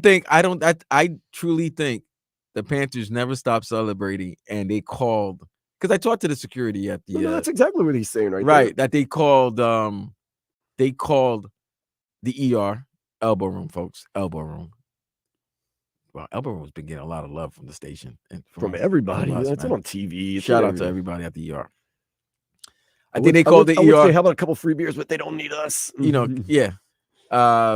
They called the elbow room right before they when they were cleaning up after the celebration of them winning the championship, and the patrons that were there, and they let them know that they were coming by very early in the morning just to have, you know, things ready, and they were ready when the Panthers arrived, and apparently they arrived like around 8:30, 9 o'clock in the morning. Perfect sense. That's what happened. They partied Right. in the locker room until finally there was no more partying to Probably be had. like till 6:37, probably got home, changed, maybe ate a little something, drank a little water, and then went back celebrating again. I don't know if all that happened, Vlad. I think it was they partied till about 7:30 and said, oh man, they're out of champagne and beer and the kids got to go home. I ain't going home. Let's go to the ER. Kind of cleaned up, maybe toweled off a little bit, got some clean towels, toweled off a little bit. Nah, they were on a natural high, bro. I mean, when you win like that, you know, after playing a grueling 2.5-hour game and then celebrating for 7 hours and then continue celebrating, it's just a natural high. That's what I'm saying. I don't think they went home, though, some of those guys. I think they went from the locker room straight to the elbow room. From the locker room to the elbow room, we celebrate our Stanley Cup championships. That is a t-shirt I want. Up next, going to do some Nair Day, 560 WQAM.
Get a text in at 305-567-056. You from 561. My buddy is friends with one of the security guards. He drove Barkov home at 5:45 with the cup in the back of his trunk. So maybe they did go home for a little bit and, freshen up, as they would say, before they went out to the elbow room, the Florida Panthers. I don't know. It seems like it was all hazy to everyone, so maybe never get straight facts from anyone. Right now, though, do want a little nay or day action in our lives. Nay the thumbs down, day the thumbs up. Let's get it started. Miami Hurricanes quarterback Cam Ward. Did you know, Vlad? Just recently, one Shedeur Sanders was in town to run some drills. Figured it's 4th of July. He'll come on by, have a little fun, get some training in. Well, Cam Ward was, training along with him. And Cam Ward, always a trash talker, basically said he can't handle the heat, can't handle it down here in South Florida. I start getting water. We gotta start getting on the phone. So get that one. Get that one. Get that one. You can't stay hydrated, man. You know we don't get water. Y'all can handle that heat. That's what it is. It's cool though, bro. Hey, that's your team, bro. Huh? What? You live out here? I don't mean that. I don't mean nothing. What's the code? You don't know where I'm at. I've been up there. Colder. These ain't your water's clean. 8-4-2-3. I don't think y'all got better days. I don't think you got better days. You the only reason we here late. I got better. I might have been the reason we was late, but I got better. Yes. Okay, I'm gonna get better tomorrow and Saturday. we throwing comebacks. You just lost it and you placed it. You're not throwing it. Okay. Come on, man. There you go. Colorado quarterback Shedeur Sanders. He looked pretty gassed too on the sidelines as they had finished practicing. I like that Cam Ward talks a lot of noise. I'm gonna give him a day on that because I just like Cam Ward running his mouth. That's cool. Just back that up. You know what I mean? Just back that up. First game in against the Gators in Gainesville. Yep, that's the truth right there. I do not like the fact that he goes, I might be the reason we were late, meaning he didn't show up on time. But he's like, I got better today. Okay. All right, it's cool. I mean, I like the trash talk against Shedeur. Obviously they're friends, and it's just good friendly banter. But I know some people that from Gainesville that's going to be talking hella trash. Was it September? Is it first week of September? No, August 31st. August 31st, last day in August. I know some guys who are going to be talking a lot of trash that can talk that trash too. Oh yeah, and back it up. So make sure when you're talking that trash, make sure that they got to hear it. They gotta, and it burns their ears. Yeah, we know Cam Ward is nonstop though, man. So he's gonna keep trash talking, and hopefully he can back it up. So he better. We'll see how it goes. Bronny James had his first NBA Summer League action yesterday and got his first 2 points. And that's really nice penetration. Good job. Bronny James with his first points as a Los Angeles Laker in Summer League. Let me tell you how long. This is how great UB Brown is. UB Brown has seen LeBron James score a layup, and he's seen a basket, and he's seen LeBron James' son score a basket. I mean, you could say he saw LeBron James' first basket and now Bronny James' first basket. Yeah. That's what I'm saying. Good. I think UB called that first game. Oh, might have. He might have. It might have. Oh, it was either Tom Tolbert. Might have, but one of those two. But also, Hubie, you're a legend in the game. Why are you calling a summer league game now? Because legends, baby. Listen, there's great stories about UB. UB almost put he almost folded Gary Payton, man. Yeah. Gary Payton was talking that trash. UB was like, I want that smoke. Went after him? Yeah. Didn't Gary Payton one time throw like a 25-pound weight at somebody in a locker room one time? No, it's Gary Payton. It's the glove, baby. It's the glove. Or the free weight around. Don't mess with guys from the Bay, man. Guys from the Bay, they different. Gary Payton, Hubie Brown. So Bronny James gets his first goal, first basket. He gets 4 points on the day. They don't get blown out, but they do still lose to the Kings. We will be playing the Miami Heat, going to be playing against the Lakers Tuesday night, right? That is on the 10th. So is that Tuesday night? No, that would be Wednesday night. Sorry, Wednesday. So Wednesday night. So Wednesday night. Tonight, the Heat are back in action against said Kings. Really? Are 4:30 today, so okay. I don't really think it's tonight. Okay. Unless I'm out in like Greenwich, England. And then you get the Lakers, which should be interesting, fun to watch. Khalil Ware, see how he does, and those guys. I don't want to hear anything about Cole Swider and how he's the greatest player in the world. Yeah, he's a good summer league player, but let's calm down. Yeah, you really don't like Cole Swider. It's not that I don't like him. That's like the second mention out of nowhere. Just very because random. He led the team in scoring, and I know Heat Nation. We know how to develop players. Watch what we're gonna do. It's like, who needs Caleb Martin? We already lost him one out the door. Well, one listen, in the door. Don't say who needs Caleb Martin. The Heat gave that man 5 years, 65. I was saying what other people would be mockingly saying, like, we got Cole Swider now. See how that goes. We warned you. Caitlin Clark, you better be careful, because when she starts busting you know what, you better be careful, because she's going to figure things out even more quickly than you think. And yesterday she had the very first ever triple-double by a WNBA rookie, not to mention a huge win over the team that has the best record in the WNBA, the New York Liberty. Yeah, my team. Sabrina Ionescu was asked about it after the game, and she kind of explained kind of the whole situation. What was behind you all maybe not playing Liberty basketball this afternoon, and why you couldn't earn this win? No, we play Liberty basketball, question. but understanding like this is their Super Bowl game. I mean, we've beaten them 3 times this year already. We knew they were going to come into this game really hungry, and it's tough to beat a team 4 times. Like it's just tough in our league, especially with how every team has just grown, and especially this young team. You've been able to just see how much they've grown just throughout the first half of the season. So, I don't think it was necessarily us not playing our style of basketball. It's just understanding that we had to come in with a sense of urgency, knowing it's not going to be as easy as it was in the first couple games that we were able to go up against them, because they've just grown. Big ups to Sabrina Ionescu for the way she answered that kind of loaded question right there. Basically, is the NBA? That's a nasty question. Why didn't you earn a victory? Like, yo, look at our records. It's 17-5. Relax. Then we lost. It's hard to beat a team a 4th time. We earned a victory. We've beaten them 3 times. What about those 3 times we earned that victory? It is their Super Bowl. It's a big game for the Indiana people. Let us be asking some dumb questions. Caitlin Clark, though, knocking it out of the park. 19 points, 12 rebounds, 13 assists. We forgot how good of a passer she was at Iowa, because she just scored so many points, but she has been a fantastic passer in the WNBA thus far. She's nice. She's not better than my Sabrina, though. Sabrina Ionescu? Both Sabrinas. Duffy's and Plantation? Duffy's and Plantation. I'm naming everybody's team whenever you just, mention somebody. I just name their teams. Try to just name someone else like random. Trying to think of somebody just random that you might name somewhere. Willie Stargell. Pittsburgh Pirates? John Smoltz, Atlanta Braves. You gotta go like real random. No, I'm trying to think of somebody more random. Rusty Staub, New York Mets. Oh man, I'm trying to think. Dale Murphy, the Atlanta Braves. Rory Sparrow, which one, the Knicks or the Heat? Carl Yastrzemski. Oh, Louis Tiant. Oh, Boston Red Sox. That's good. I like that. Trying to get a Cuban reference in there. You gotta get it, yeah. Louis Tiant, what a great pitching motion too, by the way. They turn his back to you. Oh, that's disrespectful. Don't turn your back to me when you're pitching to me. That's so disrespectful. Well, at least he didn't start with his back turned to you. He thanked you, and then that's so disrespectful. You turning your back to me like, I don't even respect you, kid. Look at my ass. Kiss my ass.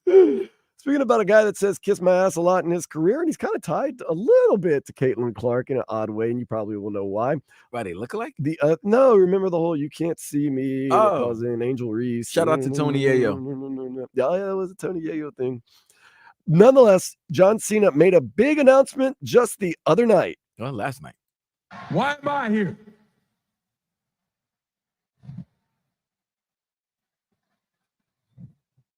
Tonight, I officially announce my retirement from the WWE.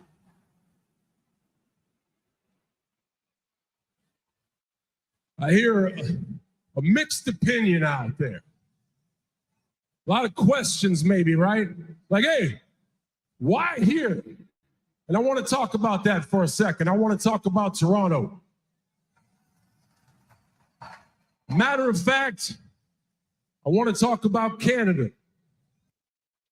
All right, so John Cena, is this a real retirement? First things first. Yes. Because, wrestlers are kind of like rock stars. So like I think they come and go and everything else. I think he's doing one last run. So it's like a farewell tour. And it's kind of funny that we were talking about LeBron James and how I said this, go out and go see him, because I think this upcoming season might be his last.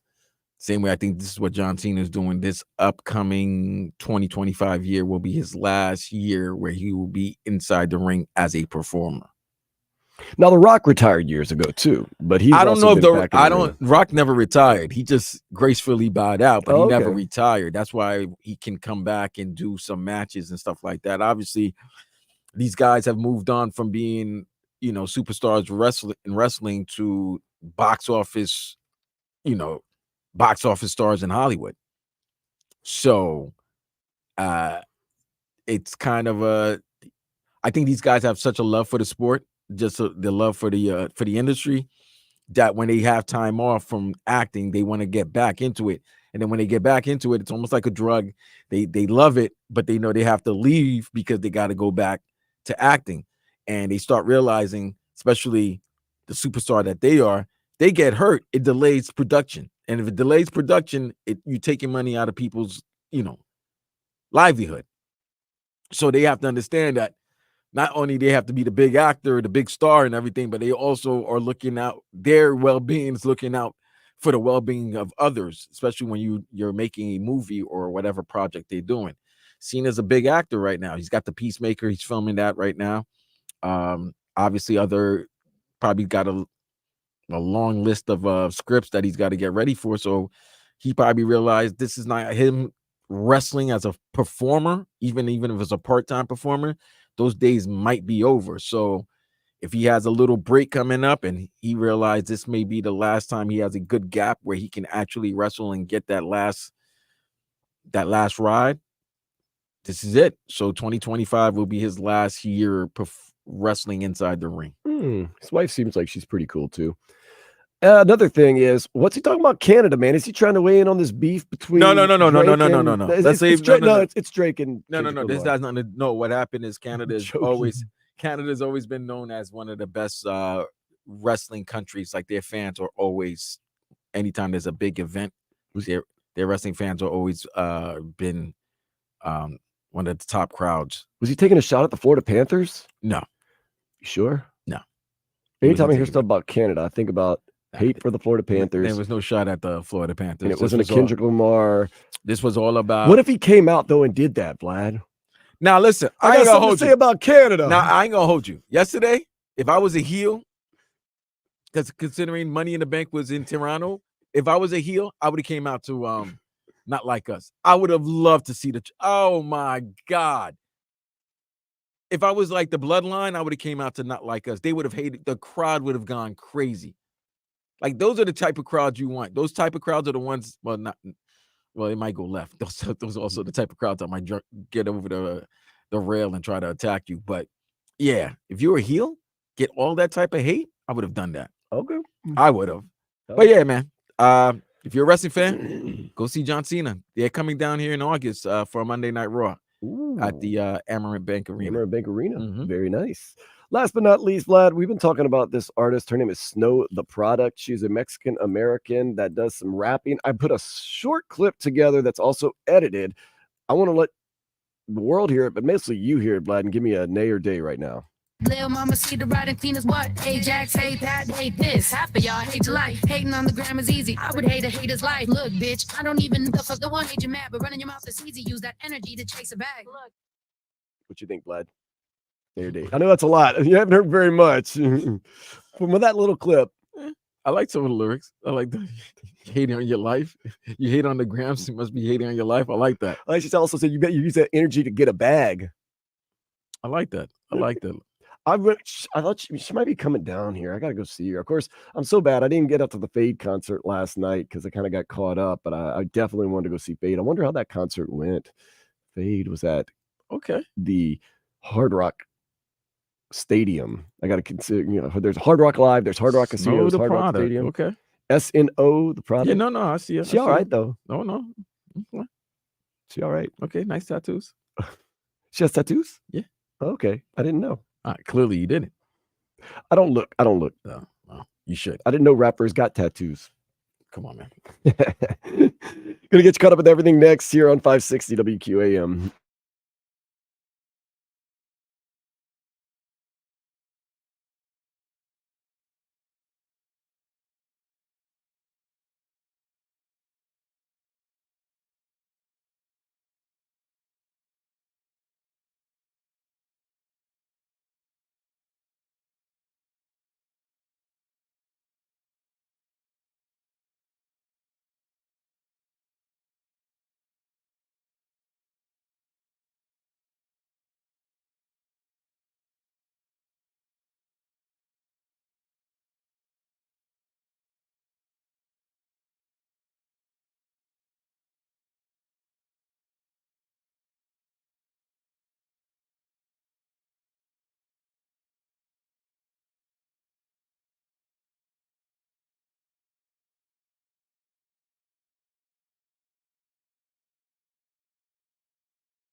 Sports Day on a Sunday, 560 WQAM. Ma cousin Vladimir Lewisson. I am Dan Dave. Vlad, what's the play these next couple of days now that the Euros and the Copa are on break? You have no real football going on. Basketball, it's just kind of the summer league. Yeah, we're going to watch summer league, bro. Baseball, you got the Marlins and the White Sox, two of the worst teams in the league, playing right now to a 0-0 tie.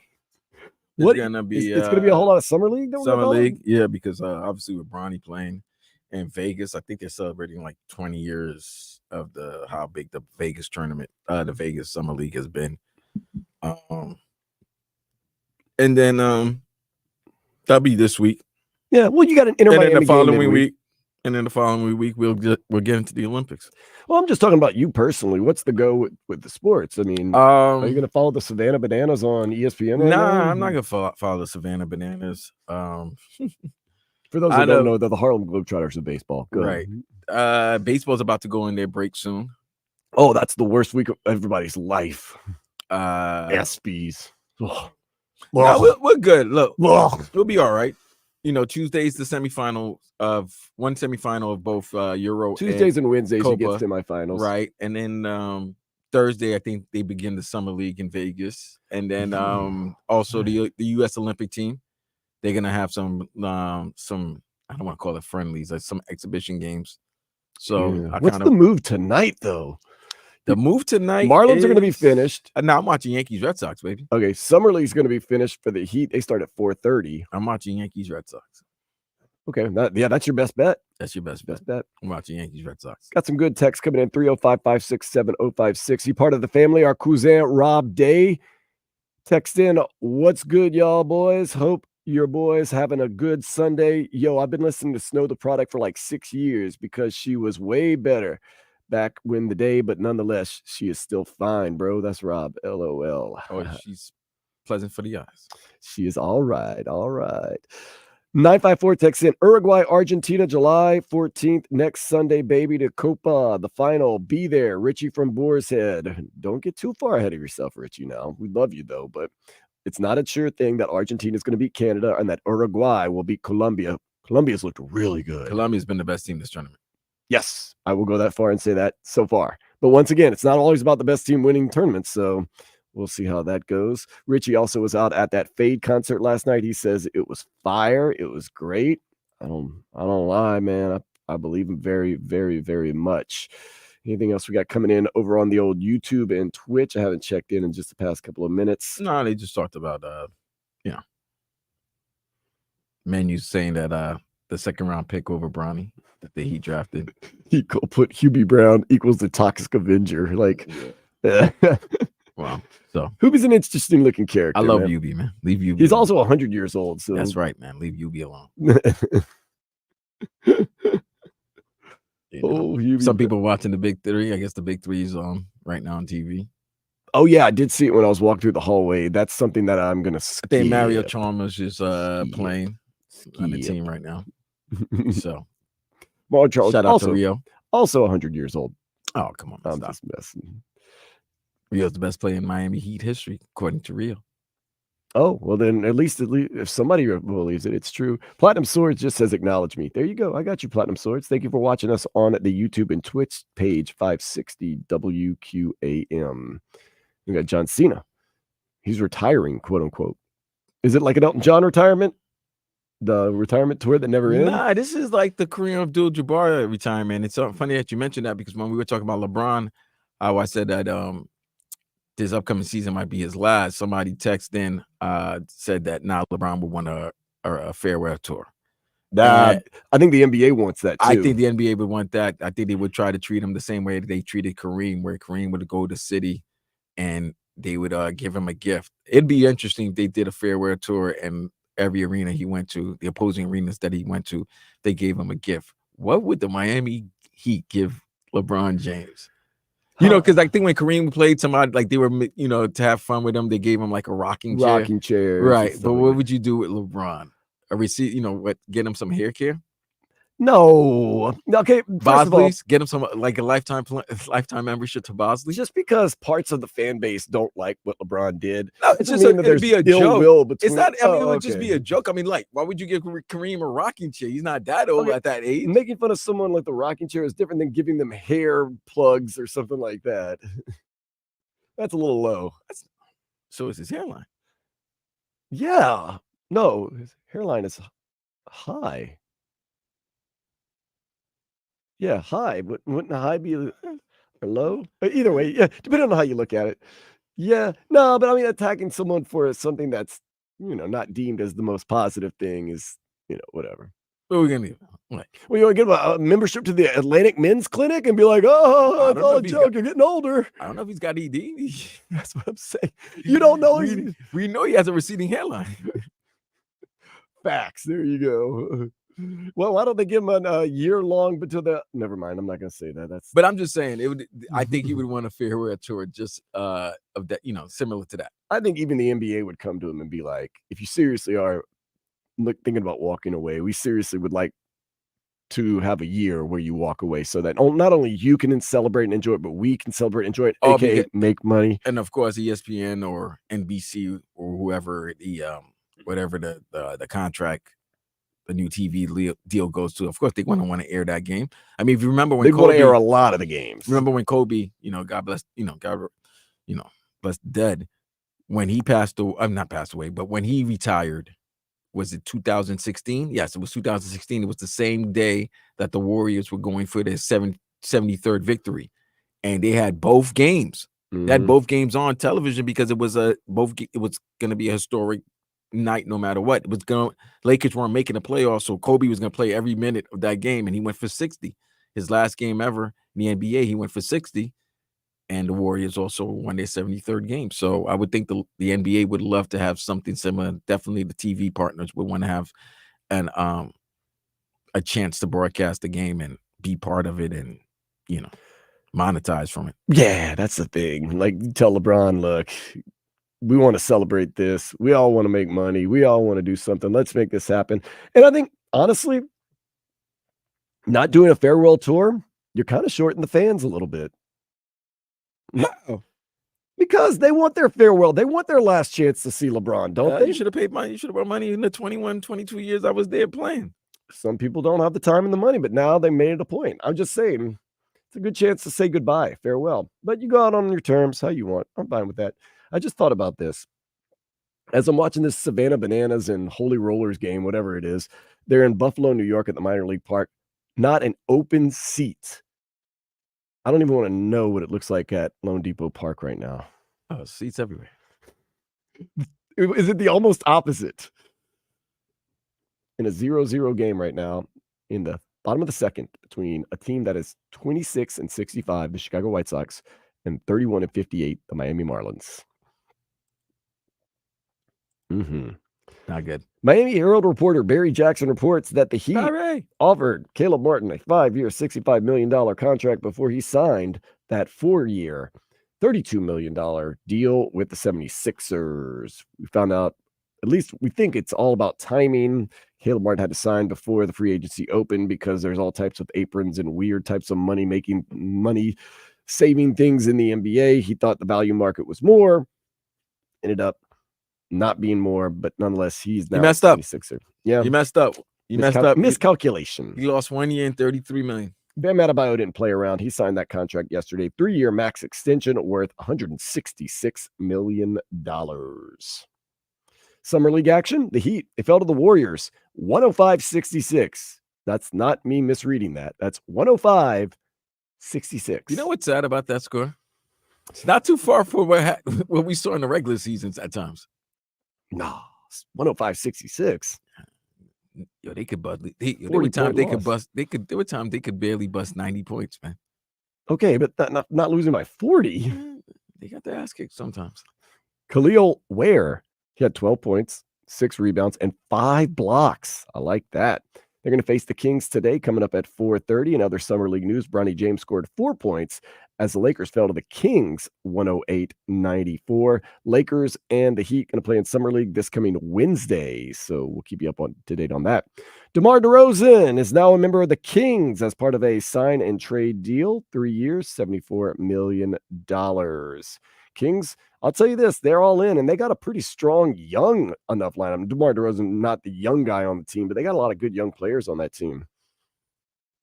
They got a go-to guy now. And what's crazy is you got two go-to guys in the fourth quarter in De'Aaron Fox and DeMar DeRozan. And De'Aaron Fox was a killer last year. Right. I think he won that first award of the fourth quarter most clutch player in the game in NBA.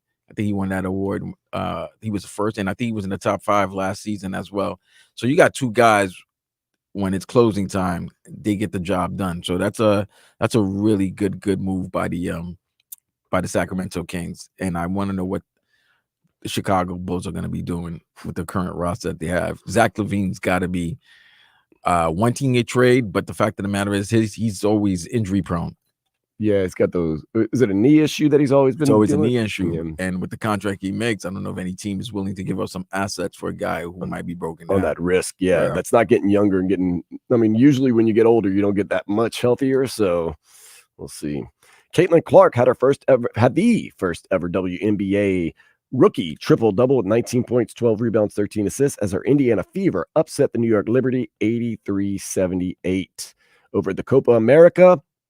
Copa America, you know, Vlad, after that first Euro game yesterday between England and who was it? Switzerland. England, Switzerland. We said, man, all these games are so good. After that, they weren't as great. Colombia blasted Panama 5-0, showing that Panama, first of all, Colombia is really good. Second of all, Panama kind of got through, luckily.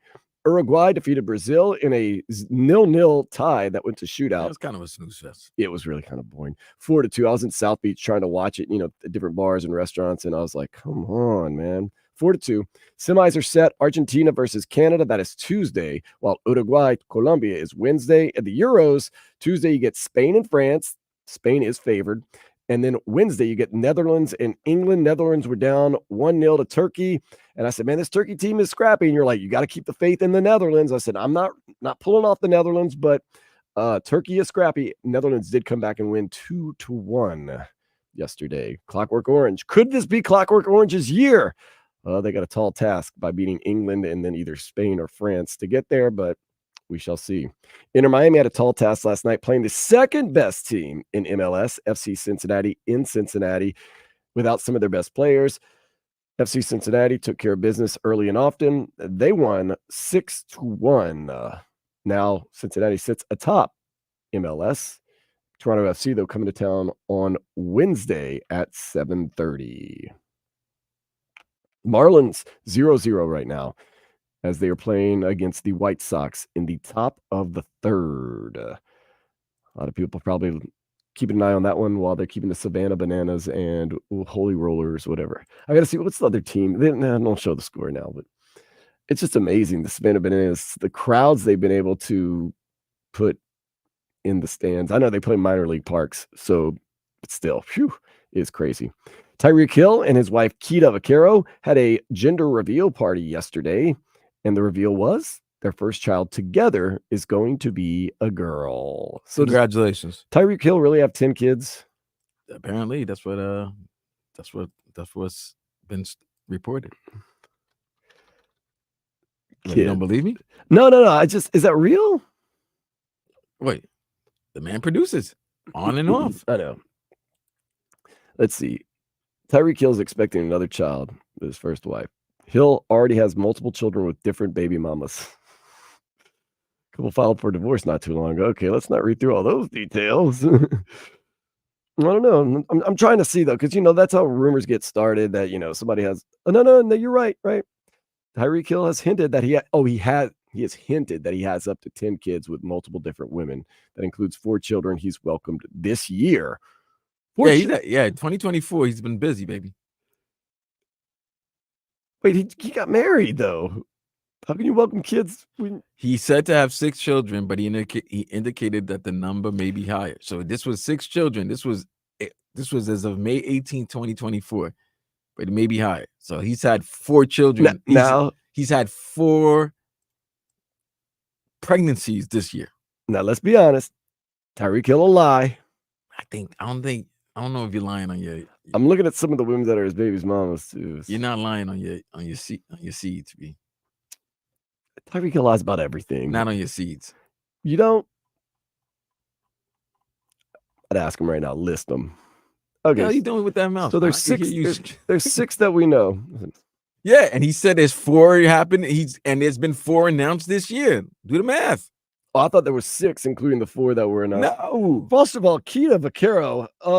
If my boyfriend / fiance / husband has 4 kids in 1 year, you can't judge. Yeah, you can. Can't judge. You can't. Can't judge. I don't know the timeline on all that. I'm hoping the timeline is weird. Can't judge. But that's not true. Judge all you want. Nate Diaz defeated Jorge Masvidal in a boxing match last night in Anaheim, California by a majority decision. So he was on, once again, shout out to Gilly and Wallow. He was on $1 million worth of game, and Gilly or one of them had said, you're a player on and off the field. You play offense, but off the field, you're an all-time leading tackler. You've got 10 kids. You're just a family man.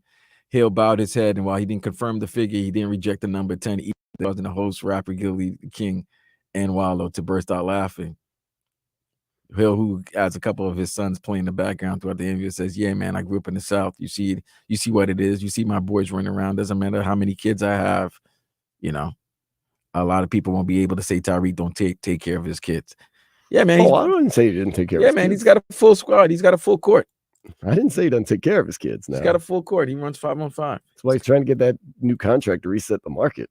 It's like Kendrick disses to Drake. He's got 5 and another 5 in the back.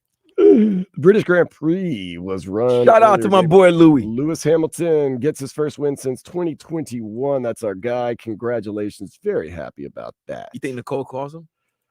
You don't think Nicole Scherzer? What about Shakira calling him too? Nah, she ain't calling him. Shakira's rumored to date everybody. She ain't doing that. Why not? They were dating for a while. No, I think she's watching the Euros or the Copa. She got to keep an eye on PK. Well, she's not keeping an eye on PK. Nah, I don't think PK's playing. No, he's not playing. I'm just saying. There's a lot of PKs though in these Euros and these No, there's Copas. PKs. So she's trying to keep an eye on the PKs. No, there's PKs, but it's not the PK. It's a PK. There's 2 different PKs. There's PKs, which you saw yesterday between England and Switzerland. Then there's PK, who you saw doing a different type of kicking it outside of Shakira. What does Shakira look like? PIQUE, PK. With that being said, let's go ahead and take a step into the day spa. A woman says she went through hell carrying and birthing her baby, but now her family moans when she tells them the name that she decided to give the baby. The name? Frost. Why Frost? She likes the name. This is my thing. Especially if it's your first baby. You carried it. You went through a lot more pain probably than I did. You can name it. Do you have a right to name? Well, a lot of guys have second and third kids because they're like, you got the first 1 or 2. I get the third one to, name or whatever. It's an expensive way to get a name out there. I'm sorry, like Frost. Like does the parent not? Sometimes does parents not think about what this child's gonna have to go through for the rest of their life? They don't care. They don't think about that. It's like some of the names. Instead of calling the child Michael, what's with the prefixes? What's with the la or the ja? Come on, what? We're gonna get into that later in the show too. They got that stuff. That's messed up, bro. That's messed up. Man. I know. I feel bad for the kid, but you know what? The good thing is at 18 you can change your name. Yep, you can do whatever you want. It might cost you a little bit. Hey man, but sometimes it's worth the cost. You know what your name is. Sometimes it is worth the cost.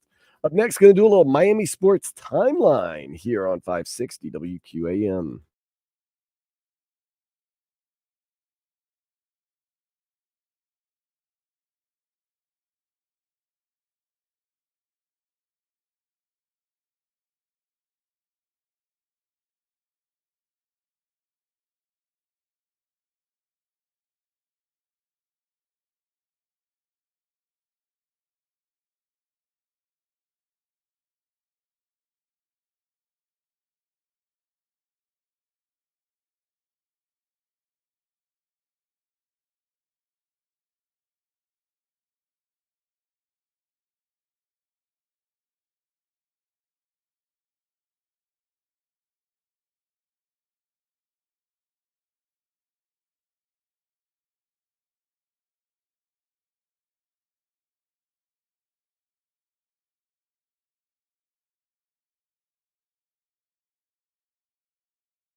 Another great sports day on a Sunday, 560 WQAM. Talking a lot today about the whole Caleb Martin situation and how it kind of fell through for he and the Miami Heat. DeMar DeRozen, we kind of always knew he wasn't going to be a Miami Heat player, at least not next season. He is a Sacramento King. Also, Panthers still celebrating that high, that victory, Stanley Cup. Other than that, things are kind of no Euros today, no Copa Americas.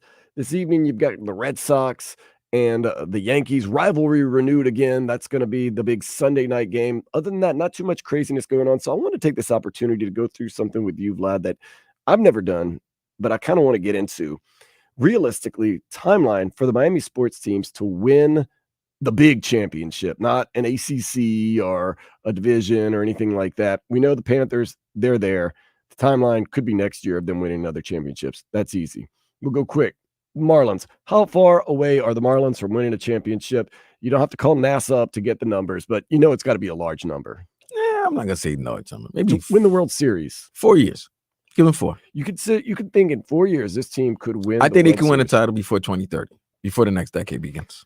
I think they're about possibly because we have seen teams like Baltimore, the Astros, kind of blow it up, have some really bad seasons, rebuild, get it going right. Yeah, this year's down the toilet. They got 5 more years.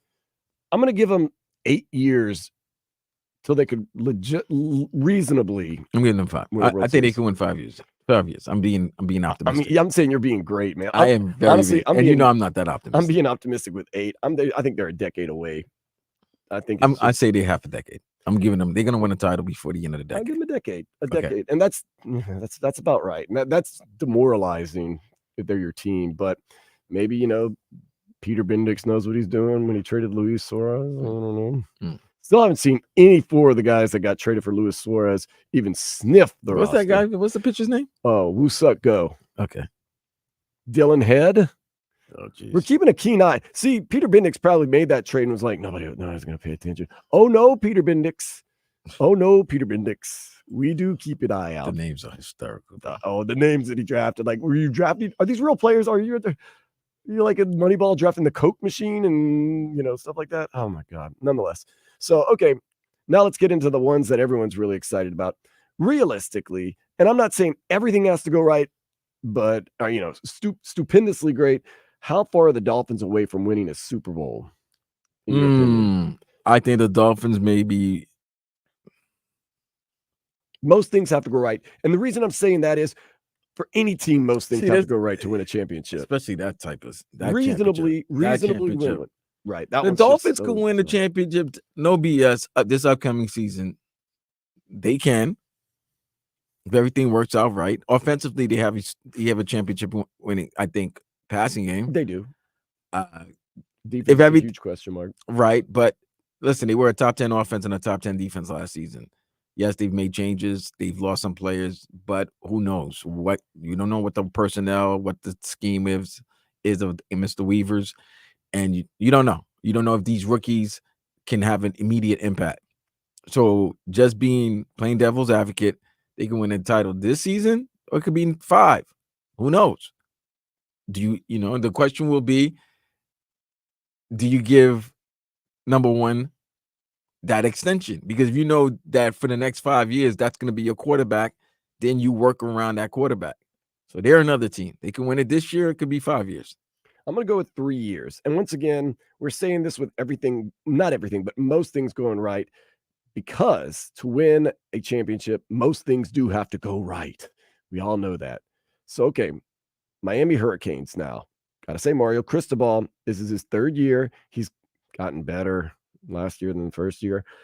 His recruiting has been fantastic for 2025. We know that the ACC is expanding. We know that college football's playoffs are expanding. How far away do you think the Miami Hurricanes are from winning a college football national championship? 2 to 3 years. Being in contention or being in contention? I think they make the playoffs this year. Oh, really? Yeah. Wow. Remember, we talked about this yesterday. I don't believe they'll lose more than 2 games, if any. If they split that Louisville, Florida State, I mean, F that. if they beat both Louisville and Florida State, really don't see a loss in that schedule, bro. That Florida game is tough. That's a pick 'em. But if they win that game, I think they get so much momentum off that game. They run off. They got to watch out for that Virginia Tech, California situation. But if they win, they go to Cal and they win at Berkeley. Their two toughest games to me is at Louisville and then hosting Florida State in back-to-back weeks. And just remember, you got Wake Forest and Duke, and then Georgia Tech at the end of the year. You expect them to win against Georgia Tech for the revenge factor, but still. But I'm saying definitely 9 wins or more, and 2 losses or less. And I think they contend for the ACC title, and I think they make the playoffs this year. Hurricanes, I would say 5 years away. I don't know about 5 years, because you're saying 5 years. You're saying almost to the end of his contract. 8 years. Mario Cristobal in his 8th year, I can hear them saying, Mario Cristobal, it's been a long road, but 8 years in, you've delivered, you've done this. Now it's time for that extension. Hallelujah. Be great. Be wonderful. Miami Heat, that's a good question, because they don't have a solid ground to stand on right now. We kind of don't know. Miami Heat, how many years away, if things go for the most part right, they can win another NBA championship? We know Pat Riley's trying to win one. I'm not even Eric Spoelstra. I don't walk the rope. I mean, I don't walk the fence on anything, but I don't really know. Like, I really don't know. Because I don't know. I really don't. The thing that makes NBA so hard is that you can get a transitional or what do you call it? A generational talent that can totally change everything. But right now, if you look at the league, right? I think the league is as always is in a great shape right now. It's in great shape. Let's see, you have stars. You've seen you have future superstars. You see who the current stars are, and you still have the old guard. But you know that the old guard's about to leave. Like, let's be real. The LeBron, KD, Steph, those days they're winding down. The current stars is like what, the Giannis, the Embiid, those guys. They're about to hit the back. They're about to start looking at the back 9 of their careers. You got Ant-Man. You still got Luka. Shai Gilgeous-Alexander. You got SGA, but a lot of the stars now are foreign. You know, the best current young American star you have right now is Ant-Man. You know, Chet Holmgren. People still have questions about Tatum and Brown, but they're world champions now. But the league is in good hands, right? But now when we're talking about the Heat, what play do you think the Heat can get from any of these, like, you know, current superstars or young upcoming superstars that the Heat can get, that you can say that for the next 5 seasons or the 5 years, that person's going to be there, and you can focus around that person to give yourself a competitive, contending championship team? Yeah. Sounds bad, but if things go really right and the Heat make the right moves and they have the right culture and they get everything going, I'm trying to figure it out. Who though? Like, it's who? Are you're centering around Bam when you give him the extension? That's great. Who you gonna put around Bam now? You still got to put another star around him. And it seems like you realize Jimmy's been in the back 9. He's probably on the 15th hole right now. Yeah. You know, he's probably in the 15th, about to head to the 16th, part 3 right now. I'm going to put 5-6 years on it. Sheesh. I know it's tough. It's tough. Championships don't grow on trees. You got to be patient. But you're also one move away. That's always the thing. You're always one move away. And when you got the Godfather and those guys in Miami and the Heat front office, they're always working on a way to get a whale, an orca, or make a move to keep them contending, keep them competing for a title. But you just don't see it right now, because some of the stars that you were thinking about, because of we've heard Kevin Durant with Miami for years. Even though getting Kevin Durant right now with probably this current team would probably help. You're not gonna try to go after Kevin Durant next year in 2025 or 2026. No, you need a young star. You need a young guy that you can build around. That's what the Heat have always done. They've been able to do. If they weren't able to draft a star and develop him, a superstar, like in a D Wade, they were able to get Shaq, Bron, Bosh, Jimmy. Like, you know it. There's a history. Do you think, looking back, Pat Riley and the Heat brass, look at the contracts with Tyler Hero and Duncan Robinson and go, God, we should have done something vastly different with both of those contracts. It's hindsight, bro. I know, that's what I'm saying, though. It's like, it's hindsight, man. Hindsight is 2020. You know, what can you do? What are you gonna do? Exactly. It's can't really be upset with they rolled with their team. They rolled with their team. I mean, and then you know what, Caleb Martin. And you know what's the funny part about it is, if you look at Duncan's contract now, it's not that bad. It's not great. It's not great neither, but it's not that bad. Ooh, man, at the time though, it was something, man. But you could only give the contract on what evidence you have in front of you. And at the time, Duncan was lights out 3 and doing all this other great stuff. And the sky the limit was for Tyler Hero. And you looked at all that, and oh man, it's one of those things. Bam Adebayo does get an extension. Once again, they tried to pay Caleb Martin. They did right, I thought, by Caleb Martin. Gave him what they thought was fair value, which I thought was fair value, which I think Caleb Martin now realizes was fair value. But it just, timing was not right there. Timing was not right there.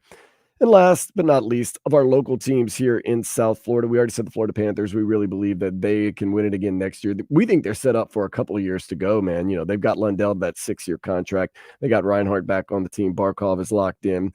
We got Bob coming back. Matthew Tkachuk's here for the rest of his life. He's going to be a staple at the elbow room for the rest of his life here in South Florida.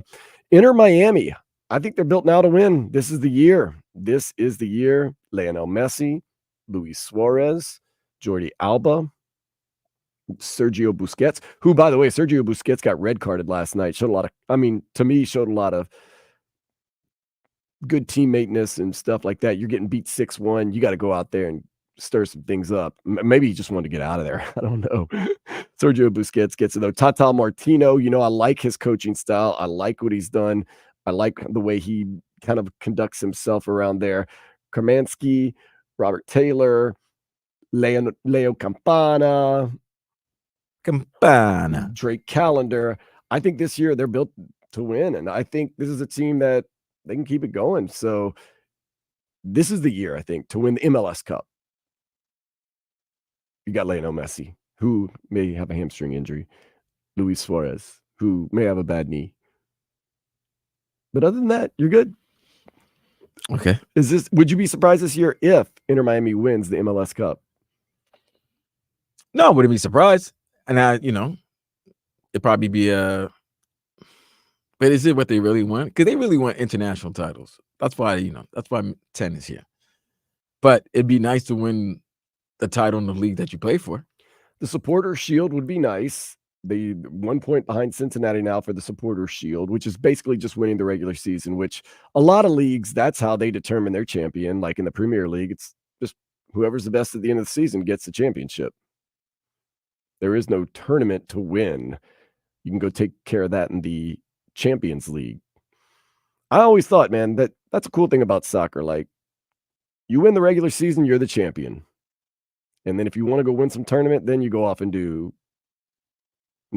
all the other cups and all the other things like that. But MLS, they're trying to tailor it more towards the United States to where we need playoffs. We need ride or die, stuff like that. We'll see. But yeah, Inter Miami definitely needs to get that MLS Cup this year. That would fill it all out. All the pro teams will have won a championship. And I know Inter Miami's only been around since 2020, so could be the year. Tata Martino, we'll see. And then we get the World Cup. And I'm done talking about the United States and the World Cup because that is not a championship that is going to happen. Sorry. At least not now. No.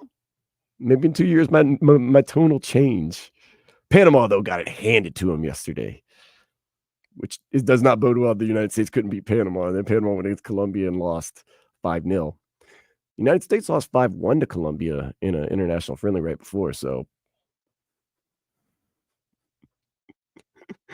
gonna do some something or nothing next year on 560 WQAM.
Oh, yeah. It's time to get it going. A little something or nothing here on Sports Day, 560 WQAM on a Sunday. My cousin Vladimir Lewisson will decide whether things are something or nothing as we go around the world, the sports world, the whole world, and try to figure out what is going on. Carlos Alcaraz, he advanced earlier today. Coco Gauff gets things going in just a few minutes over at Wimbledon. Of course, play will continue for another week until we get the men's and women's finals, doubles finals, all next weekend. Is that something or nothing? Something, because when the Americans had to pull out in the third set, Madison Keys had to pull out. So something for Coco. Coco, the number one seed, being knocked out yesterday. It's the number one seed. Oh, Iga Swiatek. Right. Yep. It's Coco's tournament to win. Like then that's the reason I brought up Carlos Alcaraz and Coco Gauff. It seems like they are almost on a path of destiny to win these big trophies. Right. I still think you want to see Djokovic versus, I'm good with that. Alcaraz But for it the seems men's like final. Carlos Alcaraz and Coco Gauff are just playing top notch. Well, that's good. Good. I'm happy because I like to see the stars play week 2 of the tournament. When we get to the round of 16, quarterfinals, semis, and then the championship. Yeah. So Coco Gauff about to get underway in just a few minutes. She's going to be playing a fellow American, Emma Navarro. Saw Emma Navarro the other day. She seemed like she was having a good time out of the tournament. Why not? You're winning at Wimbledon, making some money, having a good time. So important for these, especially like women like Emma Navarro, to win these games because each match they make so much more money that really helps stabilize their career. So wishing the best for them, but we're always cheering for Coco Gauff here in South Florida. Prince's family continues to fight over legal battles over his estate. Is that something or nothing? Yeah. He's got half children. He's got all types of stuff going on, and everybody wants a piece of the pie. Some people want more, less. It's just crazy. Something or nothing. It's something, I guess. It's always something, man. It's always something when people pass away. You realize that sometimes they have other families and secrets come out, man. Yeah, secrets come out. Oh, things get nasty when a famous or wealthy person dies. Gloves are off. Side families, everything. Yeah. Even not just if your regular family, inside the family, it just gets nasty and crazy. Like I've seen people fight over like little things, like that was mom's favorite plate. Well, it's mine now. No, it's not. It's mine. It's like it's a plate. Like I understand it has sentimental value, but like let it go. Come on, let's not fight over a plate. This is a real life story, bro. I know. Trust me, I know. I'm about to go through that very shortly. Goodness. Well, hopefully they can get things settled and it doesn't get any more messier. Hippopotamuses apparently can go airborne while running at very high speeds. They can get up in the air for over a half a second at weighing around 8,000 pounds. Is that something or nothing? Oh, that's something. That's something dangerous. Dude, hippos are dangerous, man. You think? Dude, I've only seen them at like zoos, of course. I mean, where else would I be seeing hippos, I guess? But from like you chilling in the wild. I'm just out and about. Whoa! There's a hippo over here on 81st. What's going on? But like I've seen them on the documentaries and stuff, and dude, they are crazy strong wild animals. I ain't messing with one. That's why nobody has a pet hippo. The upkeep and cost would be just astronomical. What would be an odd animal that you would have as a pet, though, Vlad? What do you mean odd? Just out of the ordinary, like a dog or a cat or a bunny or a. I would want a lion or a tiger. Oh. You really want that? Yeah. If they were tamed? Yeah, well, of course they'd have to be tamed. Absolutely. Really? Yeah. I would really like a dolphin. Okay, real talk, a bear. What are you gonna do? You kick it with a bear? Why not? They sleep. They be sleeping for 2.5 months. Cozy up next to the bear. I'm not gonna cozy up with him. Up with a bear. I'm not cozying up with a bear, but we hibernate, chilling. I'm out. I'm sleeping. I'm good. I was thinking a toucan or a dolphin. And a bear can come on, man. I love a bear. You know why? They could F you up 2-legged or 4-legged. Any animal that can mess you up either way, you might as well be friends with it.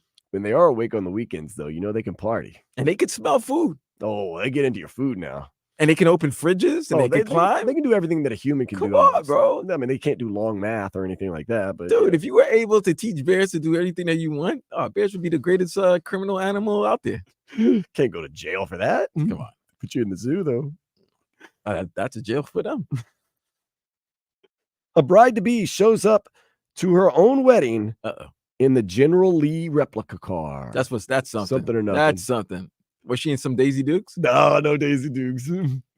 I gotta ask you, lad, with everything that went on with the old Dukes of Hazzard, you were a fan of the Dukes of Hazzard, right? Of course, I didn't know what the General Dude, Lee it was stand for and all the racial undertones that was going on. I mean, huge racial undertones that were going on. I just like the thought that Bo and Luke, and they had a nice cousin named Duke. Daisy Duke. That car, the doors didn't open. You had to jump in. Come on, who didn't want? Listen, I don't care what you were. If you were a kid in the late 80s and the 90s, and you saw a car, you all try to get in like the Dukes of Hazzard. You go to your mom or dad's car and roll the windows down, and then try to jump in. You're like, oh, it wasn't as easy as it looks on TV, but yeah.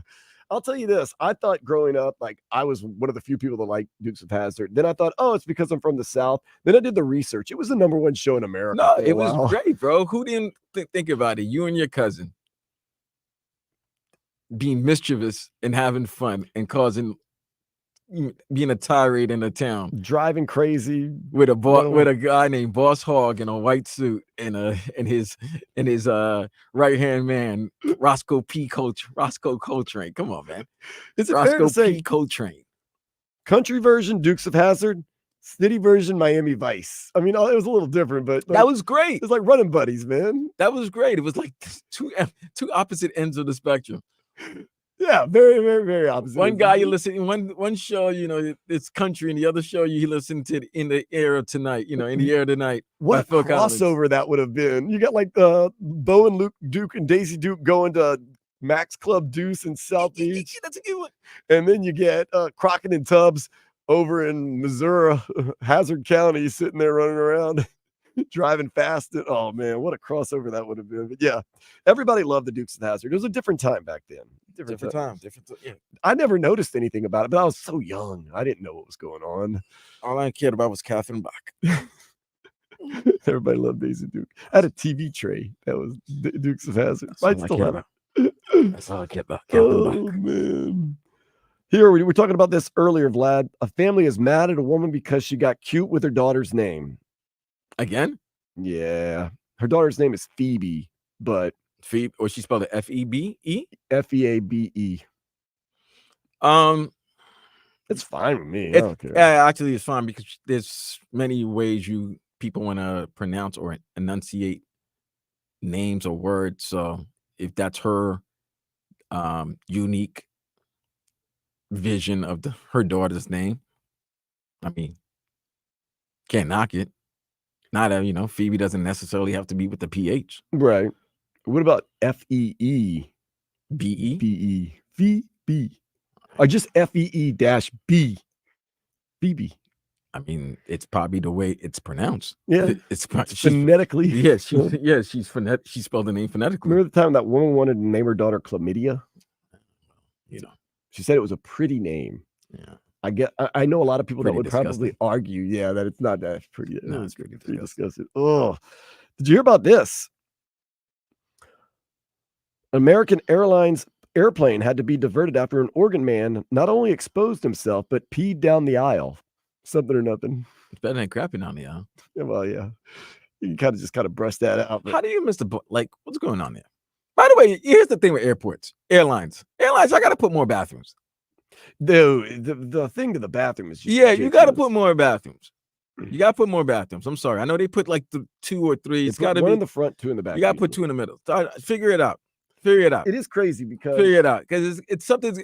It's just come on. The second the seatbelt light goes off, it's like a mad dash to the bathrooms.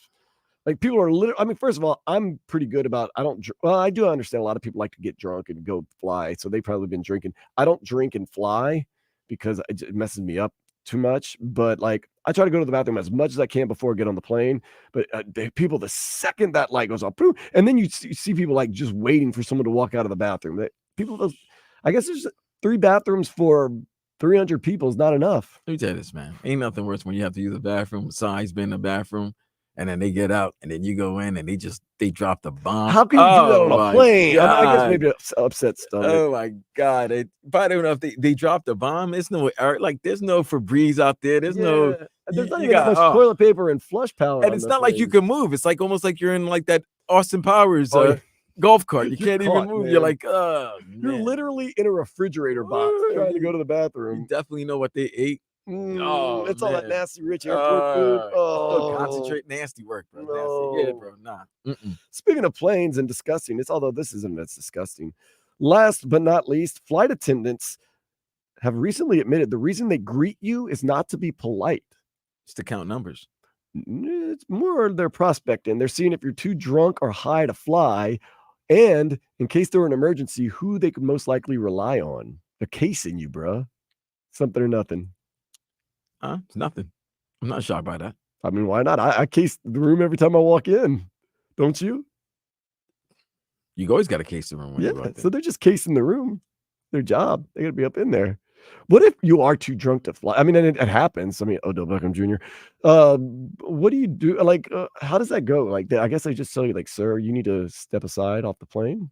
I don't know if I've ever Wait, been. before you take off? Yeah. Yeah, they just ask you to leave. They'll ask you to get off and maybe you take another flight. They'll try to assist you get on a flight, but you're gonna have to sober up. So if you're pretty hammered and you lay down and just go to sleep, do they still wake Well, you up? if you lay down and go to sleep and don't bother nobody, they'll be cool with you. Oh, okay. So they're more But worried about acting up. But it's I don't think these people before they take the flight, they're very, they're not calm. They're lit. So Or if like you're barely breathing, you're so drunk, you're passed out and you're slobbering on yourself, they might be like, all I right. mean, I think they would have to make a call here, but some people might be like, nah, I got to get to my destination, man. Well, yeah. He's knocked out. He's still breathing. That's my thing. No harm, no foul. You're good. You're Yeah, good.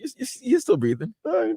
Well, that's something or nothing right there. Up next, got one more hour of Sports Day here on 560 WQAM.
Final hour of Sports Day on 560 WQAM on a Sunday fun day. Told you yesterday, got off of work. We pretty much watched most of the Euros right here at 560 WQAM, the radio station. Netherlands finished things up by scoring 2 in the second half, defeating Turkey and advancing to the semifinals of those Euros. So after that, I decided yesterday I'd kind of hang around the neighborhood, check this out, this Colombia game against Panama. Didn't watch too much of that game, Vlad, to be honest with you, because there was not much to watch after they got up 3-0 very early in the game. I was just walking around the neighborhood, walked by Bob's Your Uncle, walked by the bodega in the neighborhood, watched a little bit here, watched a little bit there. I said, okay, cool. So in the evening, I said, okay, this is what I'm going to do. I'm going to go to South Beach, go to the restaurant called Planta. It is a all-vegan restaurant right there on basically 1st and Collins.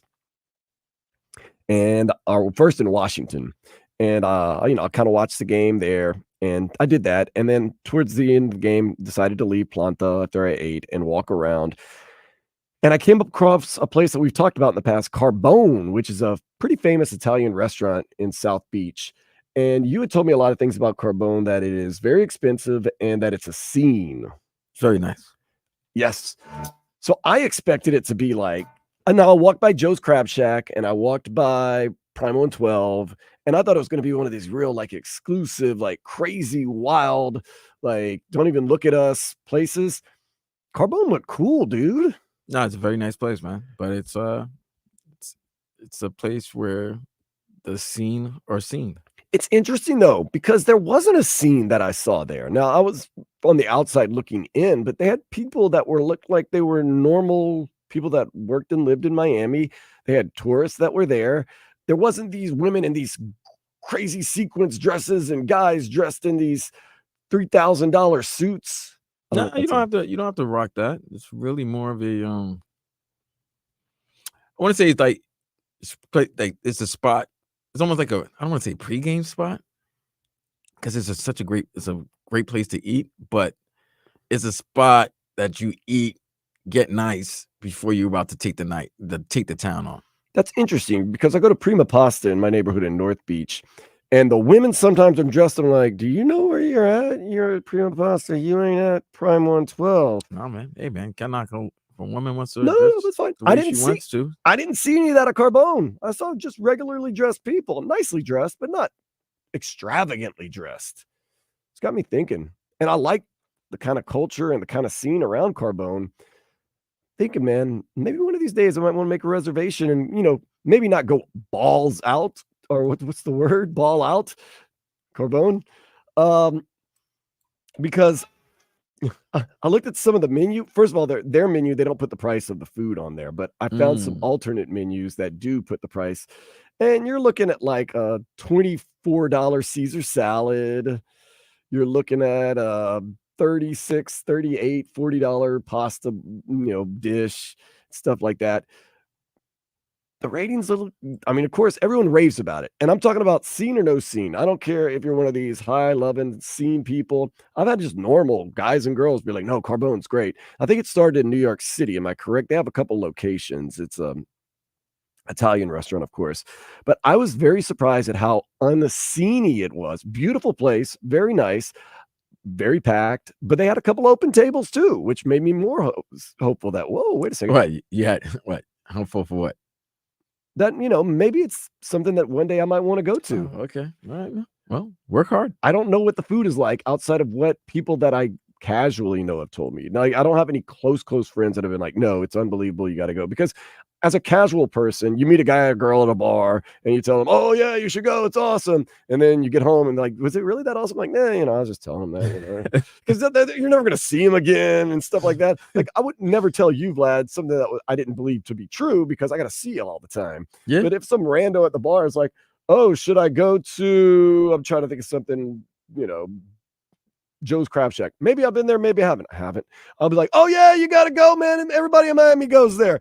And then it's like, is it good? Yeah, of course it's good. No, everybody goes there for a reason. It's like, I've never been there. I'm just saying that, So maybe when I ask, like, where's this good Italian place everybody's talking about? Carbone. You been? Yeah. Is it good? Oh, it's so unbelievable. I'm like, okay. So maybe, I don't know, but thinking about maybe one day, not anytime soon, but okay, one day.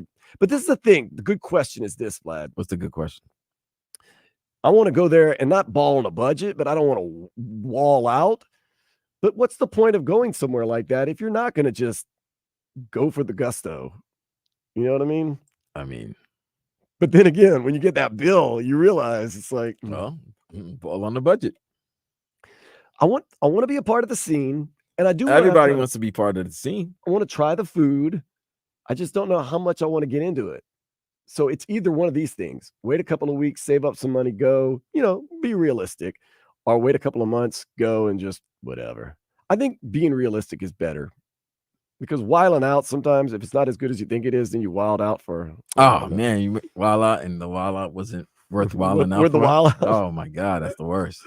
So I got to look further into Carbone. They got some interesting things, and like I said, I'm going to try to find. Maybe if you've been 305-567-0560, or text. You can get on the YouTube and the Twitch 560 WQN. Maybe if you've been to Carbone, and don't be one of those people like I said, like I am sometimes. The place like, oh yeah.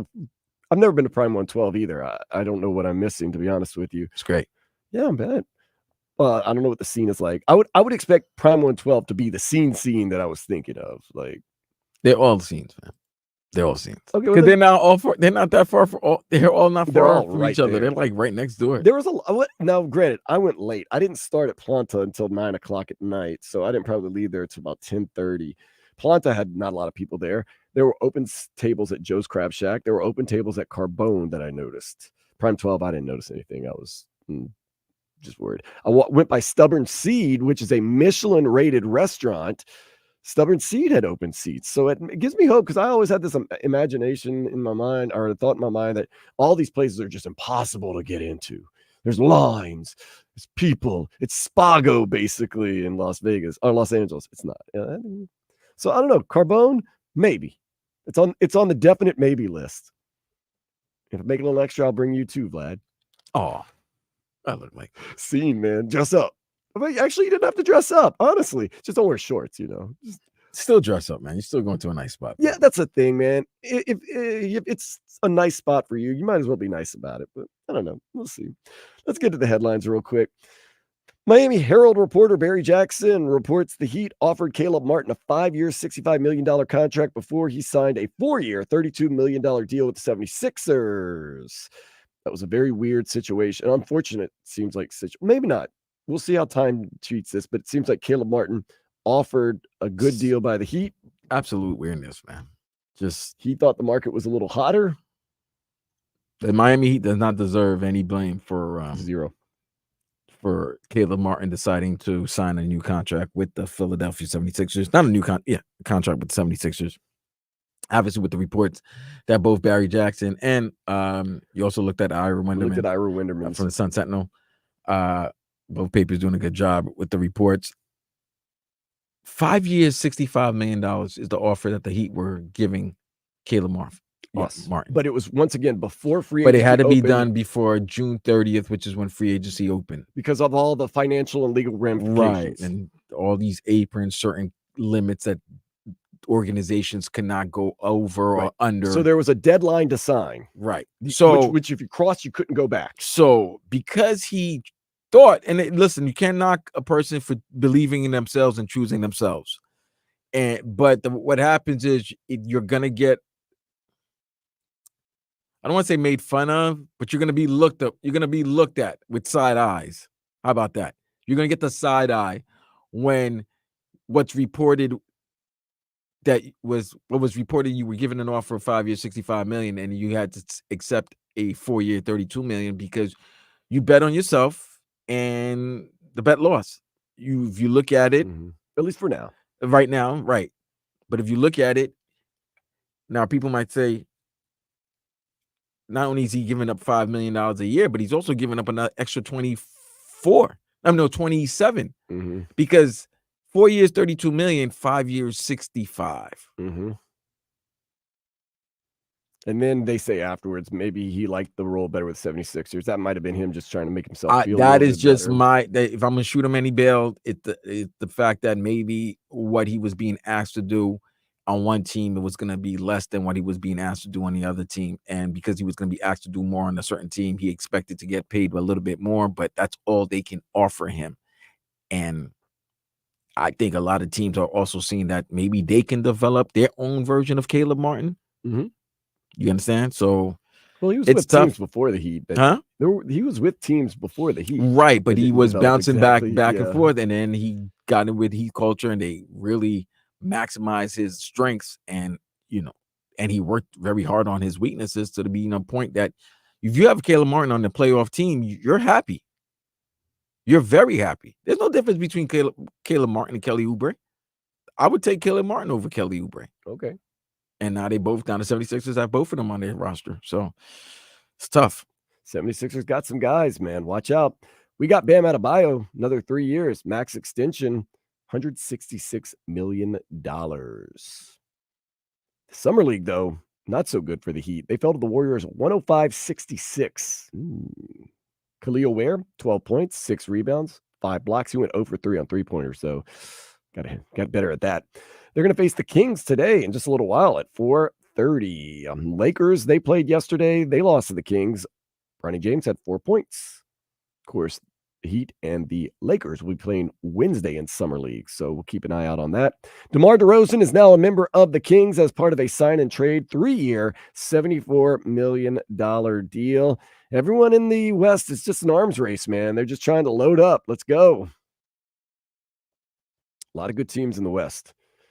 East is getting stronger, but whew, man, it is a battlefield out there in the West. Still bad. It's a battlefield both conferences, man. Yeah, man. But last year the West was far ahead of the East as far as deep teams, talented teams. You can look at it however you want to look at it, but I think most people would agree with that. Caitlin Clark had her first ever, and also the first ever, WNBA rookie triple-double, 19 points, 12 rebounds, 13 assists as the Indiana Fever upset the New York Liberty. We heard from the Liberty's Sabrina Ionescu saying it was their Super Bowl, and it's hard to beat a team 4 times in a year. That's absolutely true. She also says the Indiana Fever, they have developed a lot since the early part of the season. That is also true. Everybody wants to focus in on how the Indiana Fever started off with like 0-5 or 0-6, and now it seems like they're kind of starting to figure things out, so get ready. Copa America, Colombia blasted Panama 5-0. Vlad said it. Plain and simple, Colombia has been the best team in this tournament so far. Facts. Uruguay defeated Brazil. It was scoreless. It was not the most exciting game in the world. Trying to be nice. Nonetheless, it was a 4-2 shootout win for Uruguay. So the semis are set. Argentina versus Canada. Argentina did defeat Canada in the opening game of this tournament 2-0, although Canada did kind of outplay them in the first half. That's going to be Tuesday, while Uruguay, Colombia is Wednesday. That's going to be an interesting one because kind of a contradiction in styles. You got Colombia that are fast and finesse and smooth, and you got Uruguay who want to pull you into the mud. Going to be see what style ends up, prevailing. It's a Wednesday one. The Euros, it's always a treat. Tuesday, Spain and France. Whew, that's going to be one right there. Then Wednesday, Netherlands and England. I can see Spain finding a way to beat France, kind of like they beat Germany 2-1 in one of those like added extra times. And then I can see Netherlands, England doing exactly what 1-1 penalty kick. Yep, 1-1 PKs.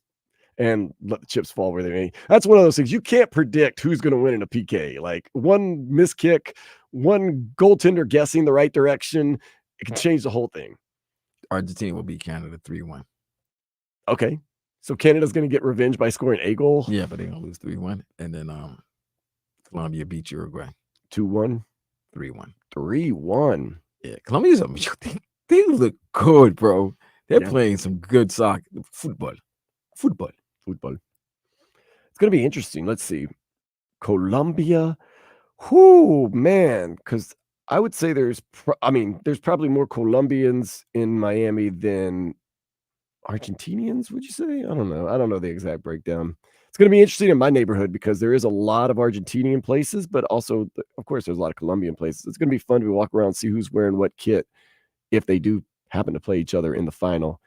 And that is going to be a week from today. So a week from today is both finals. Yes. So next week, we're so used. This is what happens to us. We're so spoiled, right? Because we always have a basketball game. There's always a hockey game, and we're not really into baseball because unfortunately, the team locally is not really playing good baseball. Well, it's 2-1 right now, White Sox. So, but we're so spoiled with something to watch daily that when we saw the tournaments, the Euro and the Copa, it was like, oh, okay, these are games that mean something. You know what I mean? So we were watching it and we started getting into it. And then now we're realizing we're getting towards the end. So now we're looking for things on days. Like, look at you ask me today, what am I doing tonight? Like, what is there to watch tonight? It's not, you're not, if you're a Yankee fan, you're a Red Sox fan, you're going to watch. If you love baseball, you're going to watch the rivalry. But if you're a French fan or you're not a fan of either of the teams, you're not going to watch. You're not. Nobody's going to the movies like they were back in the days. Don't ask me to spend time with loved ones. Come on, So bro. I don't really know. Yeah, people don't really know what to do. I don't want to spend time with loved ones. I don't have time for that. This may be the only time I'm upset with the WWE having PLEs on Saturdays. If they had a PLE on Sunday, I would know what to do tonight. What is a PLE? Prime live event. Okay. It's their basically premium live event. It's basically their way of saying pay-per-view without saying pay-per-view. Yeah, because that has a negative connotation. Apparently it has a negative connotation. But there's really nothing to do right now. Like, am I really diehard to watch Summer League? Meh. You know what I mean? No, I've tried to do it. I was at my best friend one time years ago. His name's Bo Boudreaux. And he's like, man, let's get together, have some beer, hang out. I was like, cool, what's on the TV? And like, it was this time of the year. And he's like, we can watch Pelicans Summer League. I go, yeah, that'll be cool. Like, no, listen, if Zion was playing, No, this was Buddy Hield. Oh, then no. This is Buddy Hield, but Buddy Hield. Uh-oh. He's a free agent. No, he's not. Oh, he's not. They signed him? He's a splash cousin. Oh. He went to the Bay. Yeah, I was keen on Buddy Hield that year. Jeez. This is when you know your team is bad, when you start thinking about some of the draft picks and how you were so excited to watch them play. No, I was always realistic. This is when you know your team is bunk as you know what. And we kind of understood it when I was watching it. When Anthony Davis left the team and they're like, the true future of this organization is Drew Holiday. They weren't lying. And Drew Holiday is a great player. Two-time champion. Maybe the 4th or 5th best player on the Boston Celtics team. When he's your franchise, at least for a part of the year. It's tough. Another time, the player we need to just get behind 100%, Julius Randle. All NBA 2 times. I mean, technically they're not wrong.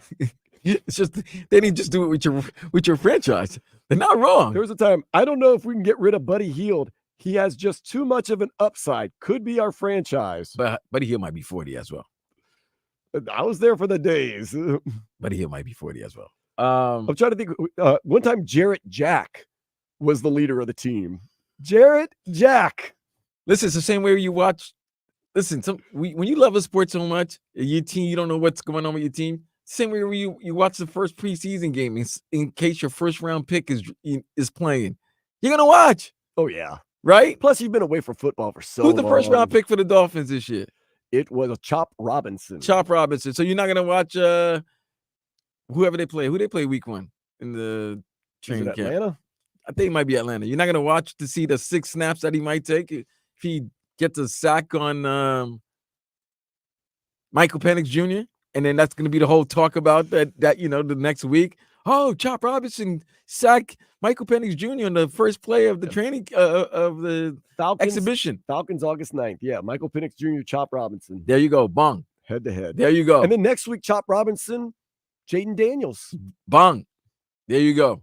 That's what we're going to talk about. So this is why you're going to look at Summer League. We're watching the California Classic, seeing how, what's his name again? Where? Bronny James? No, not Bronny James. Khalil Ware. Khalil Ware. You want to make sure Khalil Ware is not Khalil El Amin. You know what I mean? Let's go ahead and see who puts more bets down and has a longer career, Khalil Ware or Bronny James. Is there a line anywhere for that? Like, Trevor's funny, man. Has Pat Riley lost his free agency fastball? 305-567-0560. Call I in. don't think he had a free. I don't think he was allowed to pitch. He didn't have a mound to pitch from. He didn't have a mound to pitch from, man. Come on now. Also, Chop Robinson, Baker Mayfield, August 23rd. Get ready for that one. Oh no, I'm playing week 3. But that's what I'm just saying. You're looking for anything, man. Like I said, everybody has these 4 words, man. Everybody right now has a 4-letter word that has the middle letter is a vowel and the last letter is a vowel. Yes, the middle letter is O, the last letter is E. Yeah, no, it's not love. No. It's hope. All right. Everybody has hope. I thought you were saying Flaca. No. Everybody has hope right now. Which also makes no sense if you know Spanish. Right. Flaca. I don't get that.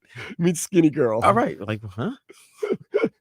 I was trying to think of something with a middle vowel or an end of the vowel. But I said 4 letters. I know that, which also makes less sense. I was thinking about skinny girls. What do you want from me? But there you go. So everybody has hope. So that's why you're going to watch Summer League, whether it's California Classic or the Vegas one. You're going to watch, preseason football because it's something to watch to get you ready for until the NFL season begins. And you want to have hope for the draft picks because hopefully these guys turn into something and they could be part of this organization for the next 5 to 7 years. That's what you're saying with hope too. Yeah, you watch hoping that maybe watching Khalil Ware for the first time, you're witnessing, I hate to say it, history, or watching Chop Robinson or Mo Kamara or Jalen Wright for the first time with the Dolphins. Maybe you're witnessing history where they go on to have this crazy great career and you go, I was there from the first play. Guarantee you, years ago in Kansas City, when they drafted one Patrick Mahomes, I'll be honest, I watched him at Texas Tech. It was good. There was probably a couple people saying, let's just watch just in case this quarterback, Patrick Mahomes, ends up being somebody. They watch his first play. Lo and behold, they were a part of history.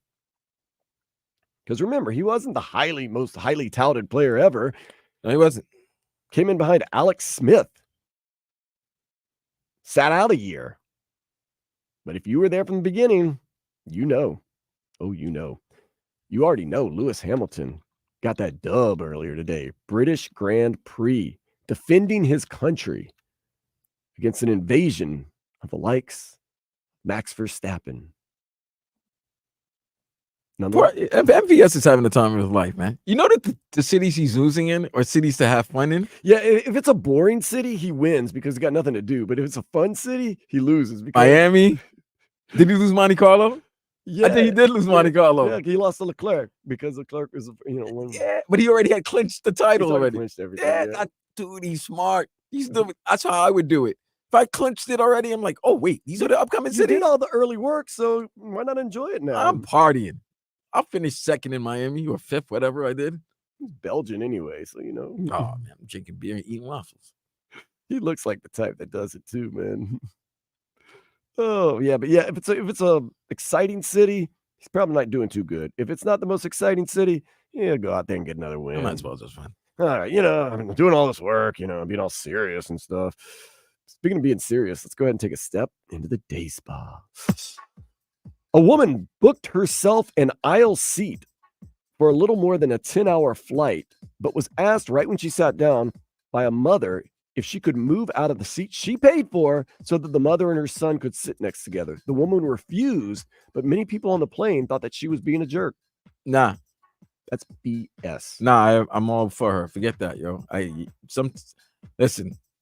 It's not being an a-hole about it, but you should have booked that ticket then. That's what you said. You said you should have been the mother and booked seats next to your son. Like you can't automatically assume that because you're a mother and you have a child that everybody's going to be, okay, I'm going to take one. Especially and if you paid extra for the seat. Especially if you want to get out. You don't want to be stuck. You want the leg room? You want the aisle? You want that leg room? How much? You should have paid. You paid for that ticket. You want to sit next to your son? You should have paid for it. Yeah. And then if you're one of the other people on the flight, first of all, mind your own business. Second of all, you don't know me.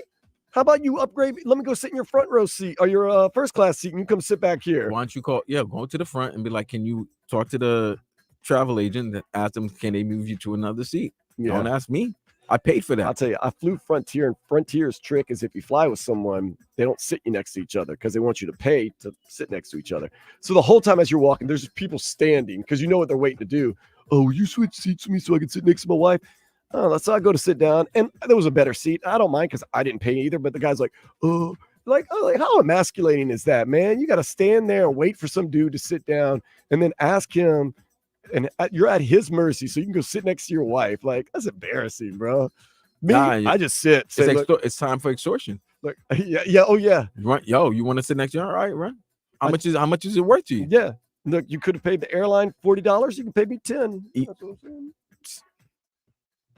How much is it worth to you? How much do you really want to talk to your wife? You want to sit next to your wife. Super me. You might want to take these hours. You might want to take these couple of hours away from your wife. That's what I'm saying. That's part of the vacation. As a matter of fact, you should be paying me the fact that I'm taking these next 3 to 4 hours from you being annoyed by your wife and having to hear everything about what her and Becky did. What's going on with Becky and Johnny. Have you heard what happened with Becky and John? That's part of the vacation, man. No, nah. You don't, nah. Son, Pay me. You try to save a couple bucks flying Frontier. Get out of here. Either way, you pay me. Either way. Up next, Vlad, I have a question for you. I need your help. I also need your listener help and, of course, texter help. 305-567-0560 and on the YouTube and Twitch, 560 WQAM. Back after this, 560 WQAM.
So, Vlad, with us talking about tonight being a little bit of a slower night in the sports world. No Euros, no Copa.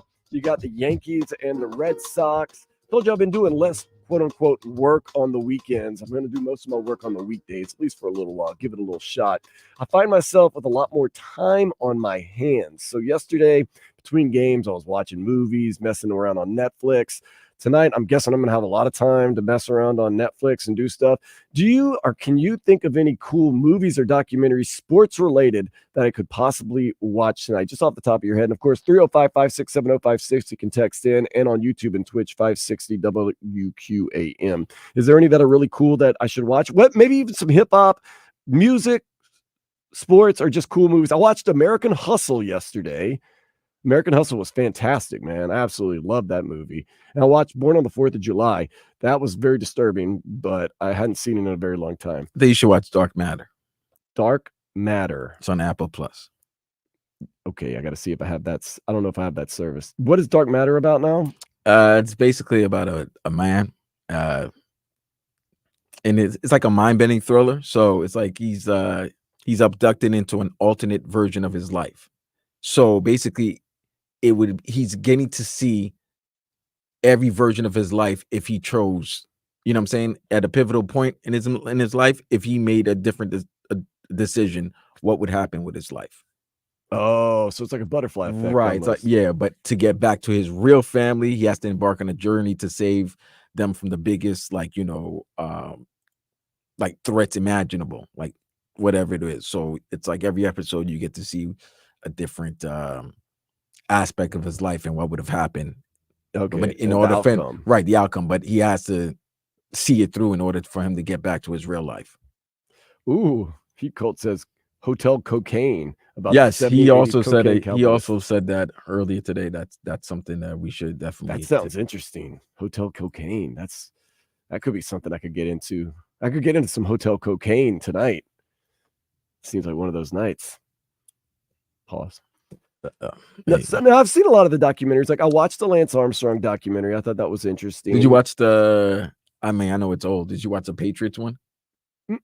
Patriots had a documentary about their 6 idols and everything that went on with Belichick and Brady and the breakup and the whole nine. It's interesting that they opened up about that. Of course, I've seen the old Bill Russell documentary. That was absolutely fantastic. Okay. I'm trying to think what else I've watched that I can even talk about that I know. I don't get around watching a lot much anymore because I'm usually watching sports or locked down or going to dive bars or doing something fun. So Dark Matter is something. 305-567-0560 is what else people can say. I'm trying to think. I've scrolled through a little bit, but man, there's so much to scroll through. By the time you scroll through everything and find out what you want to watch, you don't have time. Like we had a documentary on Wham last night that I was like about to start watching, but I decided. And what told you to wake you up before you go? Yeah, they wanted to wake me up before I go. Andrew Ridgeley, George Michael. There was a point in my life when I was very young that I thought George Michael was the coolest person in the world, and I wanted to model my life after him. Until what? Bathrooms and cops? Yeah, I did not know what was going on with George Michael at that point. I was obviously very young and oblivious to everything that was going on. Gotcha. But yeah, I watched Your Honor, which is a New Orleans-based. It's kind of like Breaking Bad with Bryan Cranston, but it's more of like a urban crime cover-up thing. So I kind of kept an eye and done that. I'm just trying to figure it all out. I don't know. Movie-wise, is there any type of movie that's a go-to for you, Vlad, that maybe I haven't seen? Even it doesn't have to be new, it doesn't have to be old, just some of your favorite movies. I mean, of course, I've seen White Man Can't Jump. I've seen fam, you know what? I've seen dude, I had to be on the Herbal Essence a couple of days ago. Flicking through the channels, it was on Stars, and Pixels came on, and for some reason, Pixels got me stuck. Like I was watching Pixels, with Sandler, where basically they just reincarnated. Like they said, the world was gonna get destroyed by the aliens because the aliens was watching videotape of geeks playing arcade games. Yeah, and they thought it was us sending a message to them, so they use all the information from like 1980s video games to come attack us. How'd you get caught on that? Hey, bro, I'm gonna tell you this: there's certain people when you watch them for some reason, their acting, whatever they do, gets you stuck watching them. And one of them is the little human being. The guy, he was on Austin Powers? No, not Austin Powers. Not Mini-Me. Not what's his name? Trey or whatever. The other guy, the guy from Game of Thrones. Yeah, I was gonna say that's the only other. That guy. He's just he's funny to me. Like I like his acting. He was funny and it was a good Sandler movie. But yeah, got me watching Pixels. I don't know why. I'm not gonna lie. But check this out. I went from Pixels to watching Django. Yeah, I was gonna say that's the opposite ends of the spectrum, bro. You're talking about Django Unchained? Yes. Great movie, man. Great. Absolutely. Two very different movies. Two total ends of the spectrum. But man, like you started catching, like when you see something, you watch a movie, or even if you listen to music, you like it so much, you start finding the little like the little nuggets, the little Easter eggs that goes around, and it explains the scene. So when I was watching the scene where Samuel L. Jackson, when he realized that Kerry Washington's character knew who Django was, and he was just like looking at them, the way he was just looking at them, and it was just, when you're watching the movie the first time, you might not have caught it, but now that you're watching the movie, after seeing it so many times, you start realizing, oh man, this is great. This is what acting is, when they still can let you. They're acting even though they're not saying anything.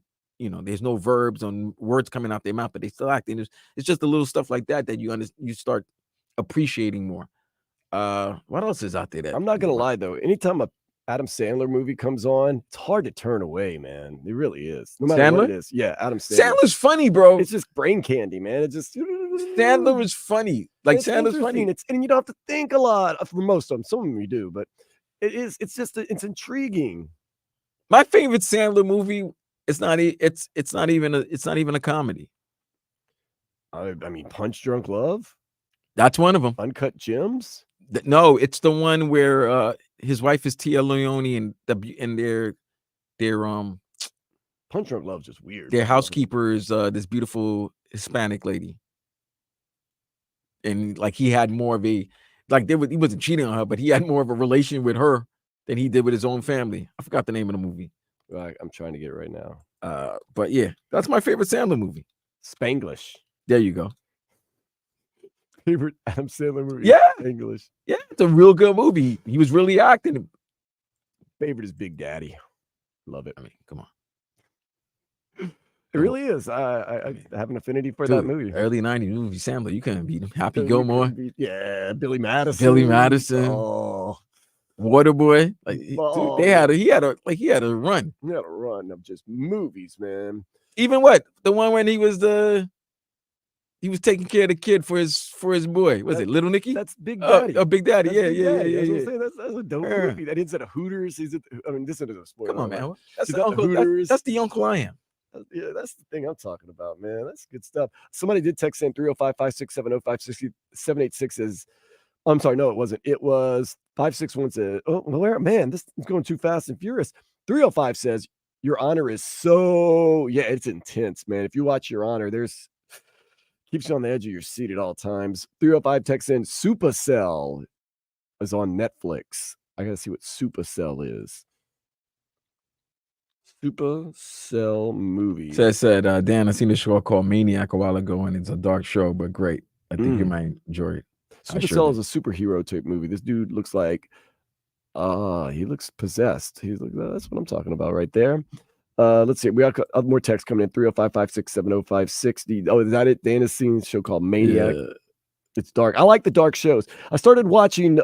He told me to watch Station 19. He's a sci-fi series. All right, about deep space. I'm always down with that. I started watching that series about the comedian that's kind of gotten called My Dear or Dear Kisses or something. Dear Netflix. And Baby Reindeer. Have you seen anything about Baby Reindeer? I started watching a little bit of that last night. It's about a guy who's trying to become a comedian, and this larger, less maybe than most people would consider attractive woman comes in and starts kind of stalking him, but he kind of likes it.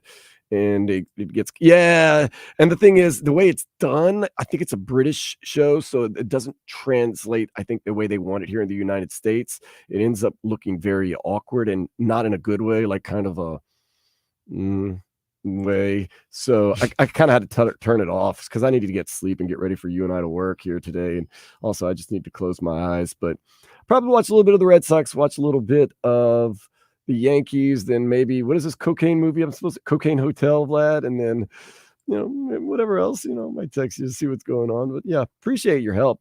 Give me some time tonight. If not, I'll do a little scroll through and try to not watch Baby Reindeer. Closing things out next here on 560 WQAN.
Yesterday's price is not today's price.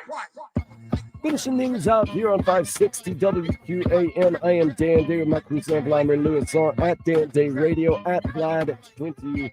Going to put up some of the highlights throughout the week from the stuff that happened this weekend on the show. So just look out for that. 560 WQAM on all the social medias. We repost everything for better or for worse. Sometimes it, gives us a pat on the back for the good work we did. Sometimes we get in trouble for some of the stuff that we say and do and repost. But nonetheless, we're not stopping because we are genuine and authentic, and we tell you how we really feel and what we really think is going to be real. And when we're right, we're right. When we're wrong, we're wrong. I'll admit I could be wrong on this Marlins prediction of saying yesterday the Marlins would win on Saturday and Sunday. They're down 4-1 right now in the 7th inning to the White Sox. So I will admit when I'm wrong, I'm wrong. There's a possibility I could be wrong right there. But that's okay. I think my overall batting average is pretty good, Vlad, or at least our batting average. You didn't say anything about the White Sox and the Marlins, so that's on me. But no, overall batting average is pretty good. DeMar DeRozen, pretty good on that one. Caleb Martin, although we did not know the reason why he wasn't going to be back with the Heat. It was weird circumstances, but pretty good overall call on that one. Soccer matches, were we 100% yesterday? Yeah, we weren't that bad. I think we weren't that good either. I thought we were good. We got them all. Remember, I came in and I said, sorry, England's going to win. I think Switzerland's just going to give up the ghost. Hey, you're right. And then we stuck with the Netherlands, even though they were down 1-0 at halftime. Colombia, well, I mean, a lot of people saw that one coming. And then Uruguay, we had that, whether it be for monetary or, own belief reasons. Yeah, we got it 1,000 yesterday on that. So pretty darn good. Tonight, though, not really much to tell you. I am not going to go predict a Red Sox Yankees game. That's too much of a rivalry. It's too much baseball. It's too much going on there. I couldn't tell you out of the goodness of my heart. And once again, that's just being honest. Some people would say, I'll tell you the reason why. No, I'm going to tell you right now. That game is just whatever. We'll see. It's really nothing to do, man. Just enjoy time with your girl. Just relax, chill. Just, be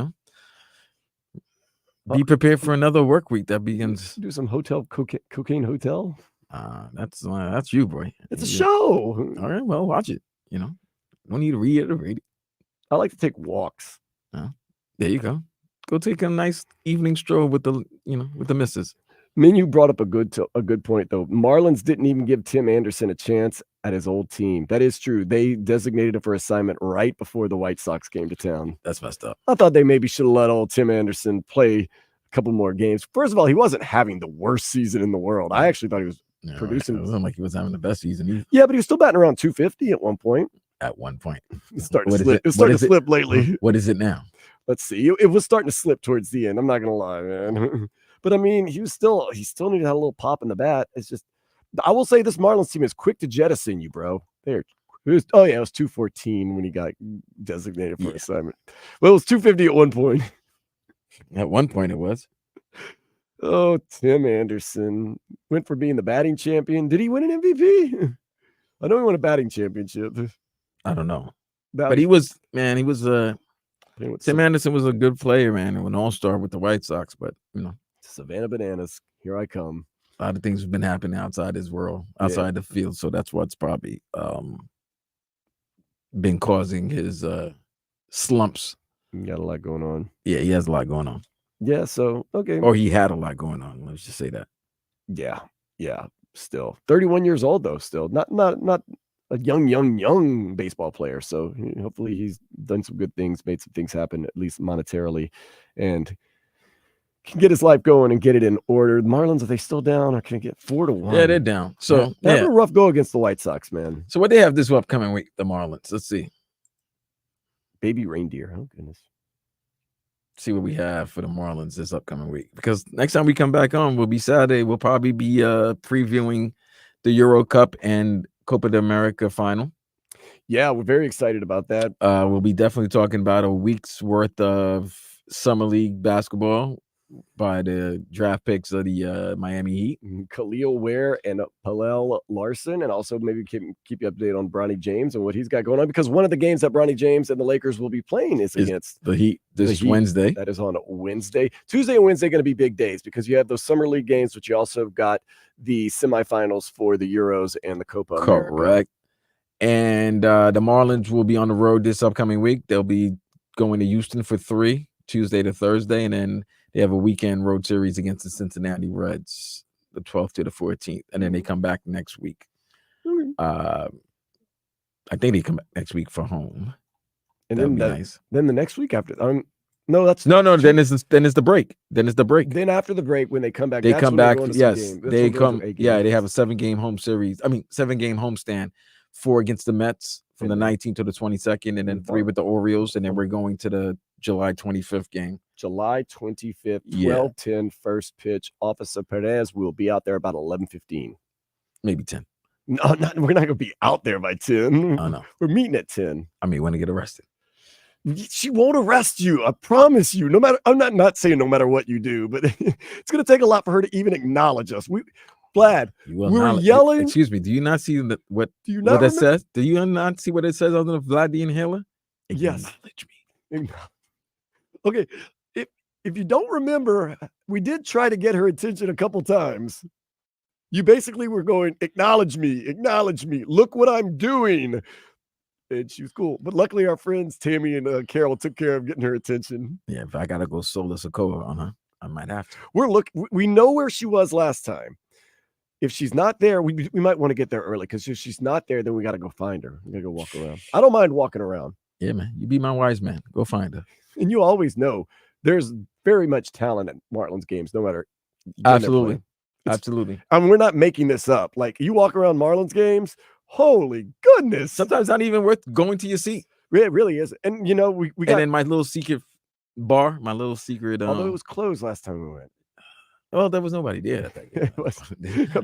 I'm going to be there and make sure that it's open. We were hunting down a beer at 12:15 p.m. No, I'm gonna find her. I'm finding her. Oh, yeah, I'm finding Jessica Rabbit. Yeah, I'm finding her. Even our dude Nathan that works every single home game, because he works with the Marlins, says there's talent at every single game. So we have reconnaissance for that. So yeah, we'll do that. No, there's going to be great stuff going on. Do you have to get up early this week or do anything crazy this week, Vlad? As of now, nothing is. I'm not scheduled this week. I'm not scheduled. Woo! I don't think I have anything pressingly important this week. Of course, we're in that stage where the schedule is pretty set and solid because of the reasons that you don't have Marlins games. You got Inter Miami games, so they're set. You got an Inter Miami game midweek again Wednesday. They'll get back to their winning ways against Toronto FC. And then, of course, the Euros. We don't cover the Euros except for you and I. When is that game? Wednesday? Both Euros are. No. The FC game.